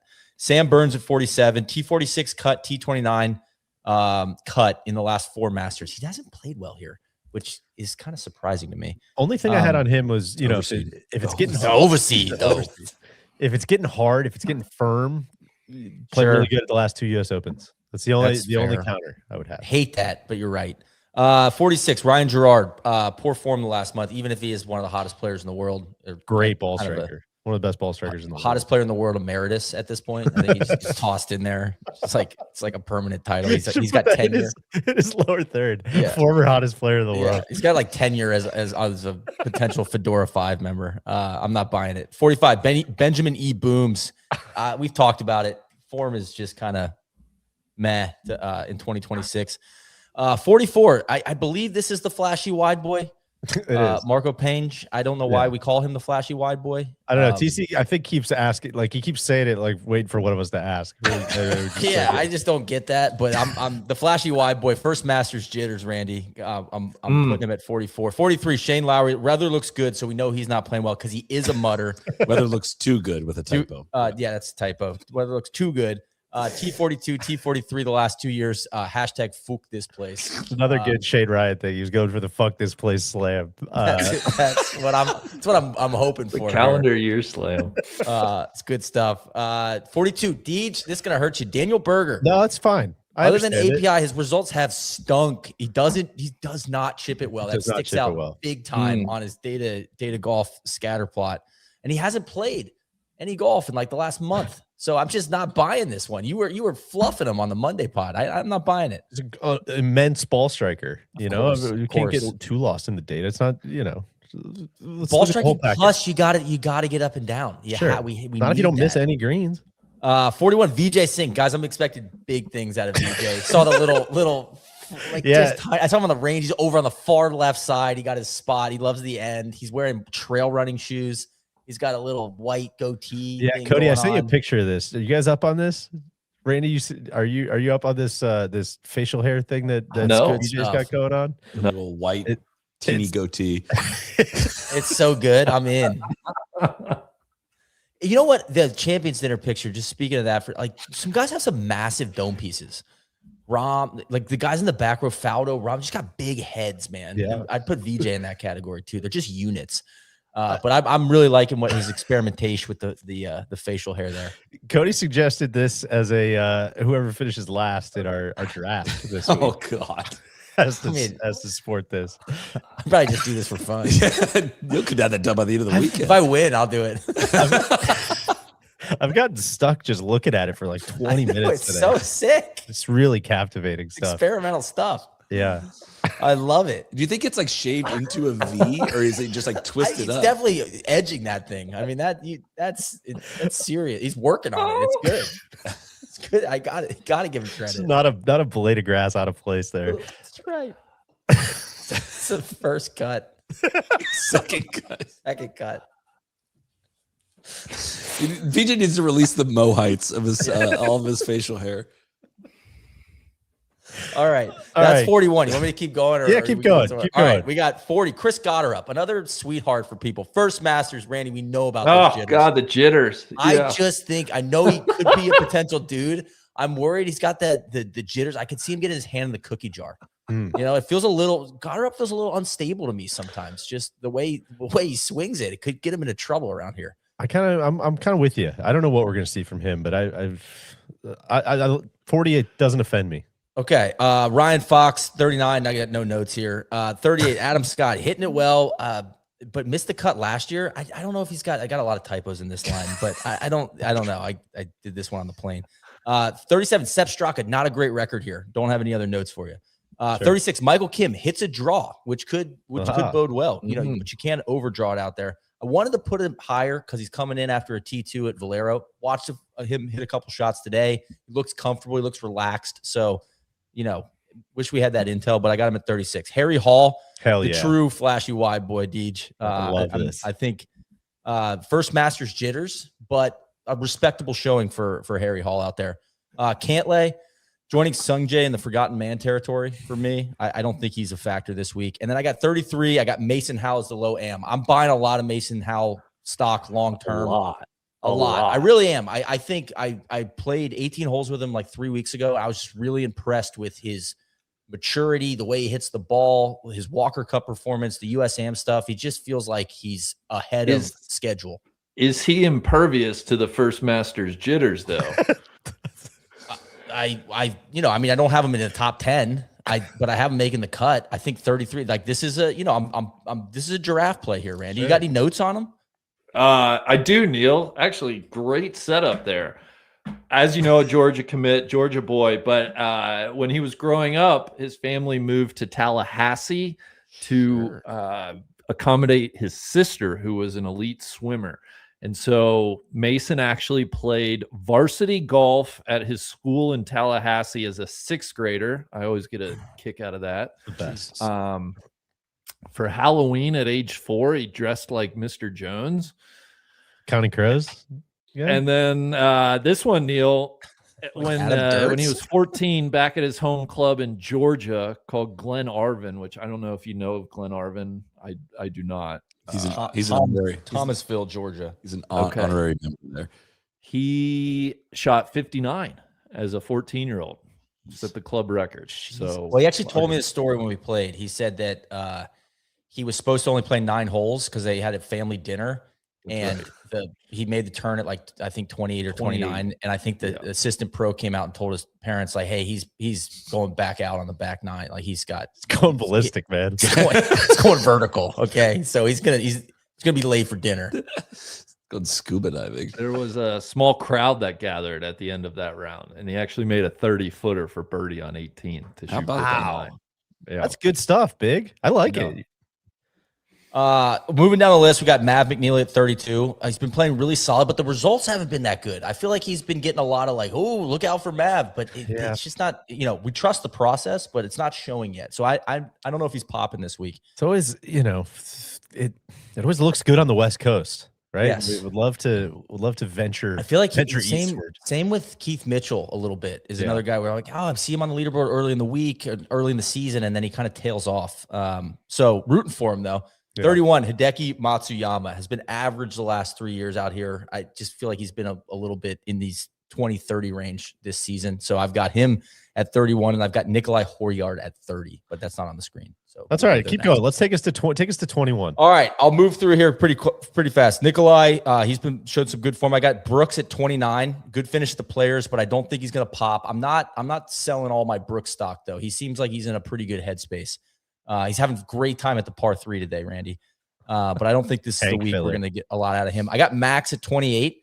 Desperately want to believe, Randy. Desperately. But I don't think that I don't see it this week. I mean, I would say if he finishes 28 this week, like that's a pretty good week for our guy. Yeah, I feel like that's a fair spot, right? He's good course fit. He's played well here in the past, but there's no form to speak of. So top 12 or bust for Max this week. That's right. Let's see what else we got. Victor Hovland seems to be playing well, but I don't know if we're getting like a Valspar situation where he just jumps out. I mean, he played well at Players, but we hardly saw him on the coverage, so I don't really know. I got Carlos Ortiz at 26. I don't know why. 25, I got Siwoo Kim. Feels like a good course fit. He was hot early in the season, but he's kind of cooled off. I got Russ Henley. He's been just abysmal at majors, hasn't he? Yeah. I feel like another one that I'm like, come on, man. Like I really want to. I want to course see it. fit is good. He strikes the shit out of it. So you want to be like, based on the data, I want to say yes, but I can't. Sure. I got Russ Henley. Missed the cut last year and last week. But I think, he's a pro. He's a pro's pro. So I see a respectable top 25 in his future. This is going to hurt some feelings. I've got the great man, Justin Rose, at 23. I'm not sure the great man has it in him this year. I got Minwoo Lee at 22, another kind of sweetheart pick for people. Did you see him more stable? But I see him cooking and doing the whole. I didn't like in the shot. I feel like we're flying really close to the sun on some of this content stuff. That's all I'm going to say. It's a future Ridley presser in 2029. Yeah, that may have been a mistake. Yeah, I don't know what. I talked to somebody after that. We don't need our players cooking the weekend third of it. Why don't we just focus on the golf, guys? We're just we're getting close to the sun. That's all I'm saying. I'm not saying anybody's doing anything wrong. Let's just watch it. And then I've got Blow by Bridgman here at 21. First Masters jitters, Randy. We know about those. Okay. And the putting is unbelievable. You got to think the putter is going to cool off. It's unbelievable how good that guy putts it. But listen, like we heard from Justin Ray, we need more than that. Somewhat of a home game for him. Yeah. I believe he's a Clemson kid, not too far. I love 21's pretty good. I mean, now we're getting into these are all good results. Haven't heard Spieth's name yet. We haven't. Oh, that's great. All right, we gotta take a breather, let everybody catch their breath. I just wanted to cover down on any other notebook items. Soly, this is kind of the first thing that I can't believe we're this deep into it. I got a report yesterday that you met one of my true idols. This is without hyperbole. DJ Kilmore from the band Incubus. You apparently met at Augusta National. Is that true? And did you know who he was? Are you an Incubus fan? This is a huge deal. I did not know who he was. A mutual friend of ours, our agent, introduced me to him, and we're talking to him, and I could tell something was up. And we walked as soon as we walked away. He's like, "Do you know who that was?" I was like, "I have absolutely no idea." It's like that was the DJ Kilmore. I was like, I went. He was like, "That was wasted on you." Neil would have freaked out if he was here for that. For sure. I just can't tell you how much my life has been dedicated. I mean, our DJ has always been he's a DJ Kilmore guy. I've always been little Jose Pasillas, the drummer for Incubus. So if I saw him, I'd freak out. Yeah, I mean, but yeah, if I met Kilmore, guys in here, stuff. Brandon Boyd, of course, but he's I mean, cool. He's not going to be there. But that's a big deal. So I'm glad. I mean, if you run into the rest of Incubus, you got to keep them there until I can get down to Augusta. I'll let you know. Anything else kind of going on in the notebook? A really random one. Have you said Casey Jarvis's name yet? No. Oh, interesting. That's really interesting because today I saw him hit 2 balls in the water on 15. Get him out now. And then he hit someone over the green with his shot into 16. and then he went to skip it, and he missed the water and just airmailed the water over that. So that was an immediate cross off. Kind of damning on the Africa swing of the DP. And that was all yesterday. That was today. Okay. All right. Well, are people still loving the skipping? What's that? Are people still loving the skipping? It's all anybody in the gallery talks about. Ball. Skip. I'm serious, Randy. It's all that matters out there in practice rounds. It is like, we watched it for a little while. Everybody harasses that, you skip, boo if you don't do it. We started walking away up 17, and everybody's talking about, what are they cheering about down there? Oh, the pros, they're skipping their ball across the green. It's all anybody cares about. Fun, harmless tradition. It Randy. is. Relax. Okay, I love it. I love it. That's the stuff I love. Start putting it on hats. Start making it big. I don't know. I don't hear anybody talking about the shot values in 13. That's what I need. How is shot values? Shot values. That's a good. It's a good one. We need to make one of those. God, I didn't have too much other stuff in the notebook here. We had the Rory pencil drawing. Did you guys see this? Rory had this pencil drawing of the 18th green, the scene as he won the Masters last year. Commissioned, pretty epic stuff. Took the artist 6 months, it sounds like, to work on it. He got a bunch of prints for the Augusta members. Very cool gesture. I had Davis Riley. I was going to bring this up earlier. Doing the logo during the par 3 contest. It's just not something factored into the board. Yeah, it's just not something you want to be seeing. And then the last thing, I just don't think we've read this into the historical record yet. The Augusta Hooters is gone. That was an iconic, a tradition unlike any other, was John Daly pulling up in the RV, signing stuff and selling merch at the Hooters, and the Hooters has been bulldozed. I think he's at the Top Golf now. I think Top Golf, and then another restaurant, Top Dog, I believe. So I've seen that sign out there. If you're looking, I did a little digging. I forget if this was maybe golf.com or Golf Digest or something. But his team claims he sold $780,000 in merch in 2024 at that Hooters. So maybe like a legit financial hole in the bucket for Daly. Yeah. With that Hooters going under. But just covering it down for what it's worth. One other thing that I think is important, I met Ray Floyd in person and spent some time talking with him. He actually lives on a cruise ship now, which is cruising the world. Which is it's called the World. Like it's he has like a condo on a boat. It's something that wealthy people do. Like you cruise the world in like your own house. It's incredible. He just got back from Antarctica. He actually had to leave the Easter Islands to make it to Augusta in time, and he's picking the boat back up like somewhere near Tahiti. And like that, he did the Panama Canal. He's doing the Northwest Passage this year. Like the dude is absolutely living it up. And it's the 50th anniversary of his 1976 victory. But spent a little time with him yesterday, and that was I wanted to hear more and more stories about what he's up to. Soly was Ray floored by that. I was Ray floored. Oh, that's incredible. That's a good note. All right, Neil, what do we got? We got 20 left. We got 20 left. Yeah, let's take it to 11. Okay, we'll pick it up with Take it to 150. Big Bob, the other flashy wide boy. Maybe not so much flashy, but the wide boy, Big Bob. I think he's worn out after a big week in Texas. I got him at 20. I got Casey Jarvis at 19. No doubt he stays hot after an amazing tour of Africa. Guys, it is first Masters jitters, though. So safari out there. Moving away from our models on that one. I got Matt Fitzpatrick at 18. I think it's a respectable top 20, but I'm not on the Fitzpatrick train here. I do need to mention this. My wife Hannah is adamant. I've never seen her so adamant about anything that he's going to win the Masters this year. So I just want to get that on the record. Would love to factor that into the big board. That's a bit of a giraffe take suggestions like that. Hannah, I wish you would have told me that. Okay. Good to know, but I'm sticking my neck out on that one because I know he's a favorite. He's going to play so good, I think, this week. Okay. I got 17. It's going to hurt some feelings. I've got Ludwig at 17. I think it's a respectable showing, but I don't think he lives up to the hype this year. That doesn't mean he's not going to have success here in the future, but I don't think it's going to be this year. I've got Colin Morikawa at 16. Mr. Big is fading him. I'm going with a reverse Kramer here. I'm buying, baby. Okay. If Randy's selling, I'm buying Morikawa. It hasn't failed the last 3 years. We just need him to play. That's going to be big. And it sounds like he was, making swings. Yeah, Paul, how do you say his last name? Hadonowicz. Hodowanic. It was super close. How come I get shelled for that's a tough one? Yeah, a lot of them are tough. I panic on that one. He was reporting that he was only around 174 ball speed, I think, on the range. But he already. I know, but but a little down from his max, is like normal ish speed. I mean, that could mean anything. It's a sample size from the driving range, but it doesn't seem like it is completely gone. Fair enough. Moving on, we've got Tyrrell Hatton, Lord Tyrrell Hatton, another good finish at Augusta. I see, and no one's talking about Tyrrell. No, first time I'm hearing his name. I think I was thinking about putting him a little higher, but I haven't really seen much from him on Live lately. Tommy Fleetwood at 14 finishes just outside the top 10 with a final round 65 this year.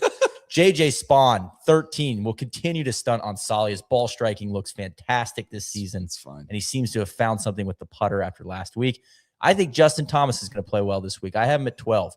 No one's talking about him. You said somebody told me he had a bad attitude out there today. I hated hearing that, but I'm expecting some good stuff out of Justin Thomas. He made an ace in the par 3 contest. Does that affect your rankings? I like that. That's good beta. Thank you for sharing. Sure. Great wedge there. We know that. And at 11, I've got Corey Connors. I had him. I think I moved somebody up. He was supposed to be 10, but I think I made some changes. I said looks like a very non-competitive top 10, but it will be an 11th place finish for Connors this year. Oh, good stuff. Should we do who will not win before we get to the top 10? Well, I think we should do our winners. You tell me, is this Neil going to unveil his winner live on the? I can take you right into the winner stuff. Is number 1 your pick to win? Yes. Okay, then let's do who will not win. Let's go around the horn here integrity and do who will not win. Cody, is that all right? Or is our who will not win separate from our who will win, or do we got to do them both at the same time? No, you're fine. Okay. Fire away.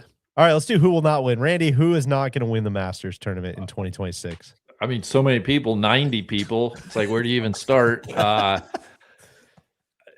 Cody, I kind of forget who I sent you, but I mean, I can just name Rom, Bryson, Ludwig, Tommy. Probably Spieth won't win. Give me all of them. So you're not his official not to win was Bryson. That's right, Bryson. Okay. Yeah. Neil. I have Rory not to win. Okay. I think he's just I think he's chilling. That's also not the official pick that was sent in. He wasn't? Cam Young not to win. I had Cam Young. That's right. I don't think Cam Young's gonna win either. Have 2, Neil. Yeah, have 2. Sorry, I was going back and forth when I sent those in. Did the block parties end last year? Are they over now? What's the status with any block parties? Come as you are, No, I don't need to be there. I was just wondering. It's not true, Fig. Leadership has been asleep at the wheel. They're still riding high after that win last year. There's been no guidance put out at all. None. You're right. Very much like Ray Floyd, just kind of out there on a cruise, I guess, doing their own thing, making the rounds. There's people that have been waiting, wondering No, if we sold invitations are going to be party sent. to Versant last year at the Open Championship. We sold it to private equity. Sorry. They passed it off to Blackstone. Now it's a Tommy thing. Now it's a Frankie thing. That's why we contractually had to start with Frankie today. It's just kind of a mess right now, Big. Is Frankie still banging balls on 9T or no? They said the Versant guy said they'd hire us as talent to come back if things are popping off. We could come back and do a Q&A. All right. I'm also going with Cam Young not to win. And the point of this game is to get as close to the winner as possible without winning, right? And I think he's going to play really freaking good. Yes. Really, really, really, really, really good. What Cody, the difference for me is going to be, how much he relies on that caddy for green rating. Caddy's first time there, right? This Augusta stuff it's no joke, man. The experience at Augusta is real. I think he's going to hit it great. I think he's going to drive it great. I know putting is a little less valuable, quote unquote, at the Masters than some of those other skill sets, but I don't know. That was the tiebreaker for me, in that I feel very confident he's going to finish second. Wow. Okay. Soly? I think I could go safe with this one with Xander, but I'm not going to. I'm going to try. I felt that way until I looked at all his numbers and I was like, oh fuck, he's actually played really good. He is, but I don't think he's going to win. He might win. I just don't think he's going to win. He might, but I don't think he's going to. But I'm going to try to fly a little closer to the sun. I have not lost one of these before, but I don't believe. And there's a lot of momentum for this, but I don't think Bryson's going to win. And I'm ready to steer right into that and own that one head on if he does. I've already got capital invested in this and him not winning. It's going to already hurt, so I might as well double down with that. All right, Neil, let's round out the top 10. Cody, don't put them up on the screen. I don't want any spoilers here. All right, I've got Rory. I do have one more before we get there. Of course, TC not here, but he did, of course, send in who he does not think will win, and that would be Rom. Yeah, we knew that. Okay. I've got Rory at 10. I think he's in the top 10 this year, but again, I think he's chilling right now. And that's fine. That's fine. That's okay. I think I got Jake Knapp at 9. I expect a course record on Thursday or Friday, but I don't think he's going to win. I think he top 10s again. He shoots a 62. Yeah, for sure. He does it everywhere else. Or has it been bomb like threat. 30 years or something since someone shot 63? Yeah, I think Knapp just hasn't. He's got loud traits, Randy. He's got a knack for it. I've got Cameron Young at 8, and he's finished 8th here. I think T8 twice, T11. I think that I see him kind of in that top 10. That 8 range. I like that. It's just tough to do the Players Masters double. He hasn't played since the Players. Some of that just feels like that would be epic stuff. I've got Xander at 7, 8th for the 3rd year. Well, I had him at 8 and then I moved somebody. So I was going to say 8th, but why not? He's at 7. Sometimes he's, messes up my notes. I should have edited that. 6, low lefty. I've got Akshay. I'm expecting big things out of Akshay. Watched him for a few holes today. Joe, great chemistry with his caddy. They're fired up to be here. I like Akshay this week. I got Rom at 5, dangerous, but I think the narrative's going to start picking up here a little bit on, what are we going to get historically out of John Rahm? I've got Jordan Spieth at 4. Gentlemen, I'm buying in on a good week. Wow. I'll buy some stock. I think he's going to tease the boys a little bit. You going to be following him? Yeah, I'd love to follow him. I mean, it's the best, man. Even 2 holes, you see him, you get excited. Oh, there's Spieth. You just get excited. Who knows what's going to happen. I got Patrick Reed at 3rd. Sheesh. I would love a greasy Masters. I've got Scotty Scheffler at 2nd. He'll probably win. And then I've got Bryson DeChambeau, the artist formerly known as the Big Golfer. I believe it's his time, so I will take the other side. I hate this, guys. It's like betting on the under. I feel like I'm rooting for something that I really don't want to happen, but I just have a feeling I have to trust my gut here, Randy. That is my pick to win, Bryson.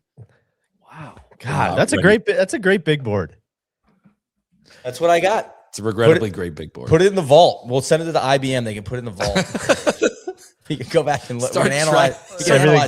Everything just glitches out and starts just flashing. Yeah. Or your infographic guys, Deej, wherever you found those guys. Yeah, exactly. How I do against Watson. Who wants to go next? For winners? Winners.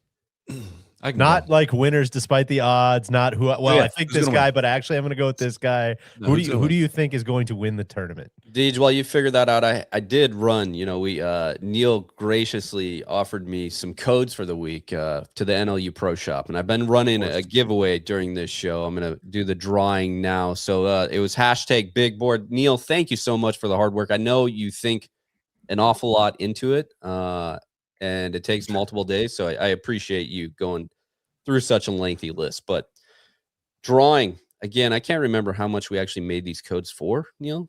I don't know if you remember. I think 100. $100. There you go. Jackson Hurst, 3, 4, 5, 8. Winner. Send me an email. Cody@nolayingup.com. We'll get you hooked up with your code. Appreciate it. Excellent. Nice. Solly, who's going to win? I had 2 names that I thought I was deciding on Monday, and I'm not picking either of them. Wow. I'm just catching myself from something really brave here. It's not. It is very much the meme of like the 0.1% say this. Well, actually, blah, blah, blah, blah. And then the 0.1% say this to say conditions are what they are. The guy won 2 majors last year, and we just kind of lulled to sleep on both of them ahead of those majors last year. And it's not been great in this lead up, but he's amazing on this golf course. And I think this golf course is going to bring out every single feature, and it's a long tournament. I don't think it's going to be obvious from day one. I think it's going to be like a slow rise and just makes it happen on Sunday. But I'm picking official pick is Scotty Scheffler to win his third Masters in the last 5 years. That's super brave. I get you saying that. I'm playing the board. I'm trying. I want the three-peat. I want all three in a row. And I'm out on this limb. It is a little bit more out on the limb that I feel like it is almost, but he's being slept on a little bit this week. I do. No, I think he's being slept on.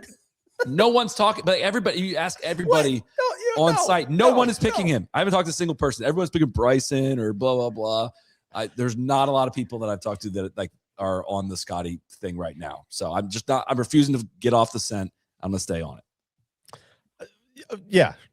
No quibble. So, I mean, it's great. He good pick. It's a great pick. We're proud of you. Of course, he's going to play hard. Appreciate you being vulnerable. It's big of you, man. Yeah, I think it's great. What do you think, Randy? You or me? I'll go.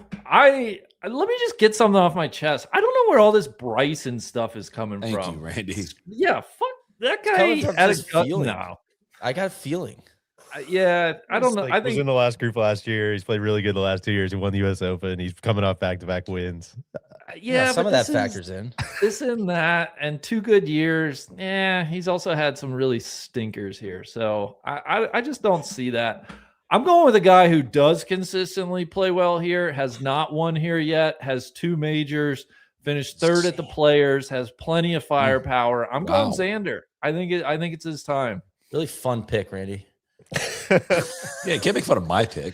I think that's a really good pick. I do too. It feels like one of those years where it we talked about this a lot on Monday. It's no horse is lengths and lengths ahead of anybody else. It's kind of just all those guys. Everybody was complimenting your horse noises the other day too. Just one of those years where it's probably going to be like 6 guys that are close, and can Xander win a 1 out of 6? Like, yeah, of course. I think it's a good bet, Randy. Thank you. All right. You set it up on Monday, DJ. Are you gonna follow through? So I had a lot of soul searching going on today. Soly, I thought every thought that you just spilled out, I was on the same page. It's the harder it's gonna get, the more the best player is probably gonna win. It probably is gonna be Scotty. Sure. I thought about Fitz. It's my head is saying Fitz. He chips it great. He putts it great. He's driving it awesome. His iron play is out of this world. He's played here a bunch of times now. He's made the cut like 10 straight years. It's just a lot. Neil, you said, and this is no disrespect to anybody. We might be due for a little bit of a, I don't want to call it a stinker, but maybe a little, I don't know if we're going to get to Rory winning the Grand Slam 2 years in a row. Like Fitz would make a lot of sense. He's playing awesome golf right now. I think he's a really good pick. And then I think about how I felt, Soly, picking Rory McIlroy to win the career Grand Slam last year and how much fun that was. And I think about, I don't pick this guy a lot. I don't do this flippantly as like a, like this isn't like let me just pick my favorite guy. I'm picking Jordan Spieth. And the reason is he's playing just good enough to be interesting. He plays this golf course exceptionally well. I don't know, man. Like, do I think Scotty has a better chance to win? For sure, of course.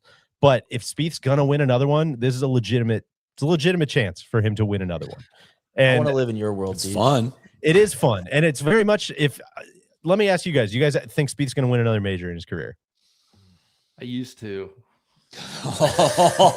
Yeah, I'm with Randy. I don't know. If you don't, that's fine. That just hurt the soul to hear that. Like, I don't want to say that out loud, though. That's fine. You guys don't have to. I think he's going to, and I don't think he's going to have a much better chance than this. It feels a little bit open. It feels like his game is trending in the right way. He seems to find it here, even when he doesn't have it going. Listen again. Scotty's probably going to be the guy, but I'm hitching my wagon to Spieth, come what may, and we'll see what happens. I don't need to pick Spieth to still like want, like if it gets anywhere close to just be like, I don't give a shit about my pick anymore. Like I want Spieth to win. Like I'm going to ride this all the way out. So I don't need to. I can dot the board a little bit. I don't need to put that emotion. I'm already emotionally invested in that. And if we get here on Sunday afternoon and he's putting on the green jacket, then I'm going to be the only guy up on the mountaintop saying, you know what? Told You I don't know, guys, do you want to set up like fucking a cowards do you want to set up like a seance or something? Like not a block party, but like something like one of like Poosh from the Best Masters draft, like the weird party where everybody's smoking doobies. I'd come to that party for speed. That's what I was kind of going to say about the You block have my party. attention. The block party is like we accomplished it, man. Yeah, like we I did know.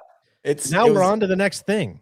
And the next thing is like so clear to me that this is the next thing that needs to happen. You got to get Jordy another one. Yeah, and so it Have starts to. now. And if we're not believing in it, then it's like, well, why are we even watching this? God, I love it, Deej. I really do. I love it. And I'm proud of you. Thank you. I'm proud of you too. For In all the great sincerity, pick that you made. how does the You knowledge picked the of second favorite, by the way, Yeah. just for the I record. know. I don't feel. I said I don't feel good Okay. about it. I hate it. I can't believe I did that. you know what gives me pause with Jordan is if it is playing more difficult. Like, how is he going to avoid the double, the triple? Go look at his. I think where he gets into those issues is off the tee, which I don't think he has those problems as much here. Go look at his bad shot avoidance stuff on data golf. Like he's not hitting as many, he's not flagging it as much, but he's world class at avoiding horrible shots with his irons. He knows where to miss on this golf course. He knows how to get up and down. Putting is kind of good enough, and it's just I don't know. You're right. Like that is the knock, and that is kind of the again why Scotty's probably going to win, but that's my case. If you look at, like, I did this earlier today. If you look at the data golf, like the data golf, just the model, like odds to win, right? Here's the people that are ahead of him. Okay. And you tell me like how laughable it is that like he can beat these people. Rose, I think he can beat Rose. Henley, I think he can beat Henley. Morikawa might not even play. Siwoo Kim, I think he can beat him. Bobby Mack playing nice, but like haven't really seen it all that much. Minwoo Lee, I think he can beat him. Hideki, who the fuck knows what we're gonna get from him. Cam Young, sure, that's hard. I mentioned some potential concerns there. Ludwig, plenty of potential concerns. Fleetwood, don't have to tell you guys about that. Fitz. Now we're just getting into like a different class of boxers. It's like a welterweight versus a Yeah, heavyweight. we're a little far down starting here with speed. But that's what I'm kind of getting at is like, I think there's like 8 guys realistically that are like, okay, that's only 8. Yeah, but I'm like, all right, well, it's a 1 out of, I don't know. I don't think this to happen. I do so too, badly. I want you to win. I will eat all the crow. No, you won't. That's the problem because nobody else is getting in line for the crow. No, if he wins, Deej, I'll do the VJ. All right, the VJ goat. Just because I didn't believe. I feel like that's fair. I want to be there with you. I can't go back on my pick. Sure, of course. But I want to be wrong. I want to be wrong. God, there's just nothing about him that says managing the golf course to me. Sure. Yeah, We're looking at watch him hit it off 18, dumped it right in the bunker. TC said this about data golf earlier this week. You guys are looking at who these guys have been. You're not looking at who they are, and that's what I'm riding with right now. I do just want to note for everybody out there, I ask a very simple question. Hey, please, everybody send me who will win and who will not win. This was not DJ's original pick, and he went back because he had a feeling. Yeah. Okay. No, I was going to pick Fitz, and I was like, that fucking stinks. I don't want to do that. That's somebody who also has a lot of feelings here. So this is what TC sent me. Okay. Ludwig. A little bit later, nope. Team Rose. A couple minutes went by. Maybe Jordan. Probably 20 minutes. Okay, I'm going to stick with Jordan. Don't expect anything else from me. Cool. 20 minutes later, Ludwig's going to win. That's the final. So TC in the house with Ludwig.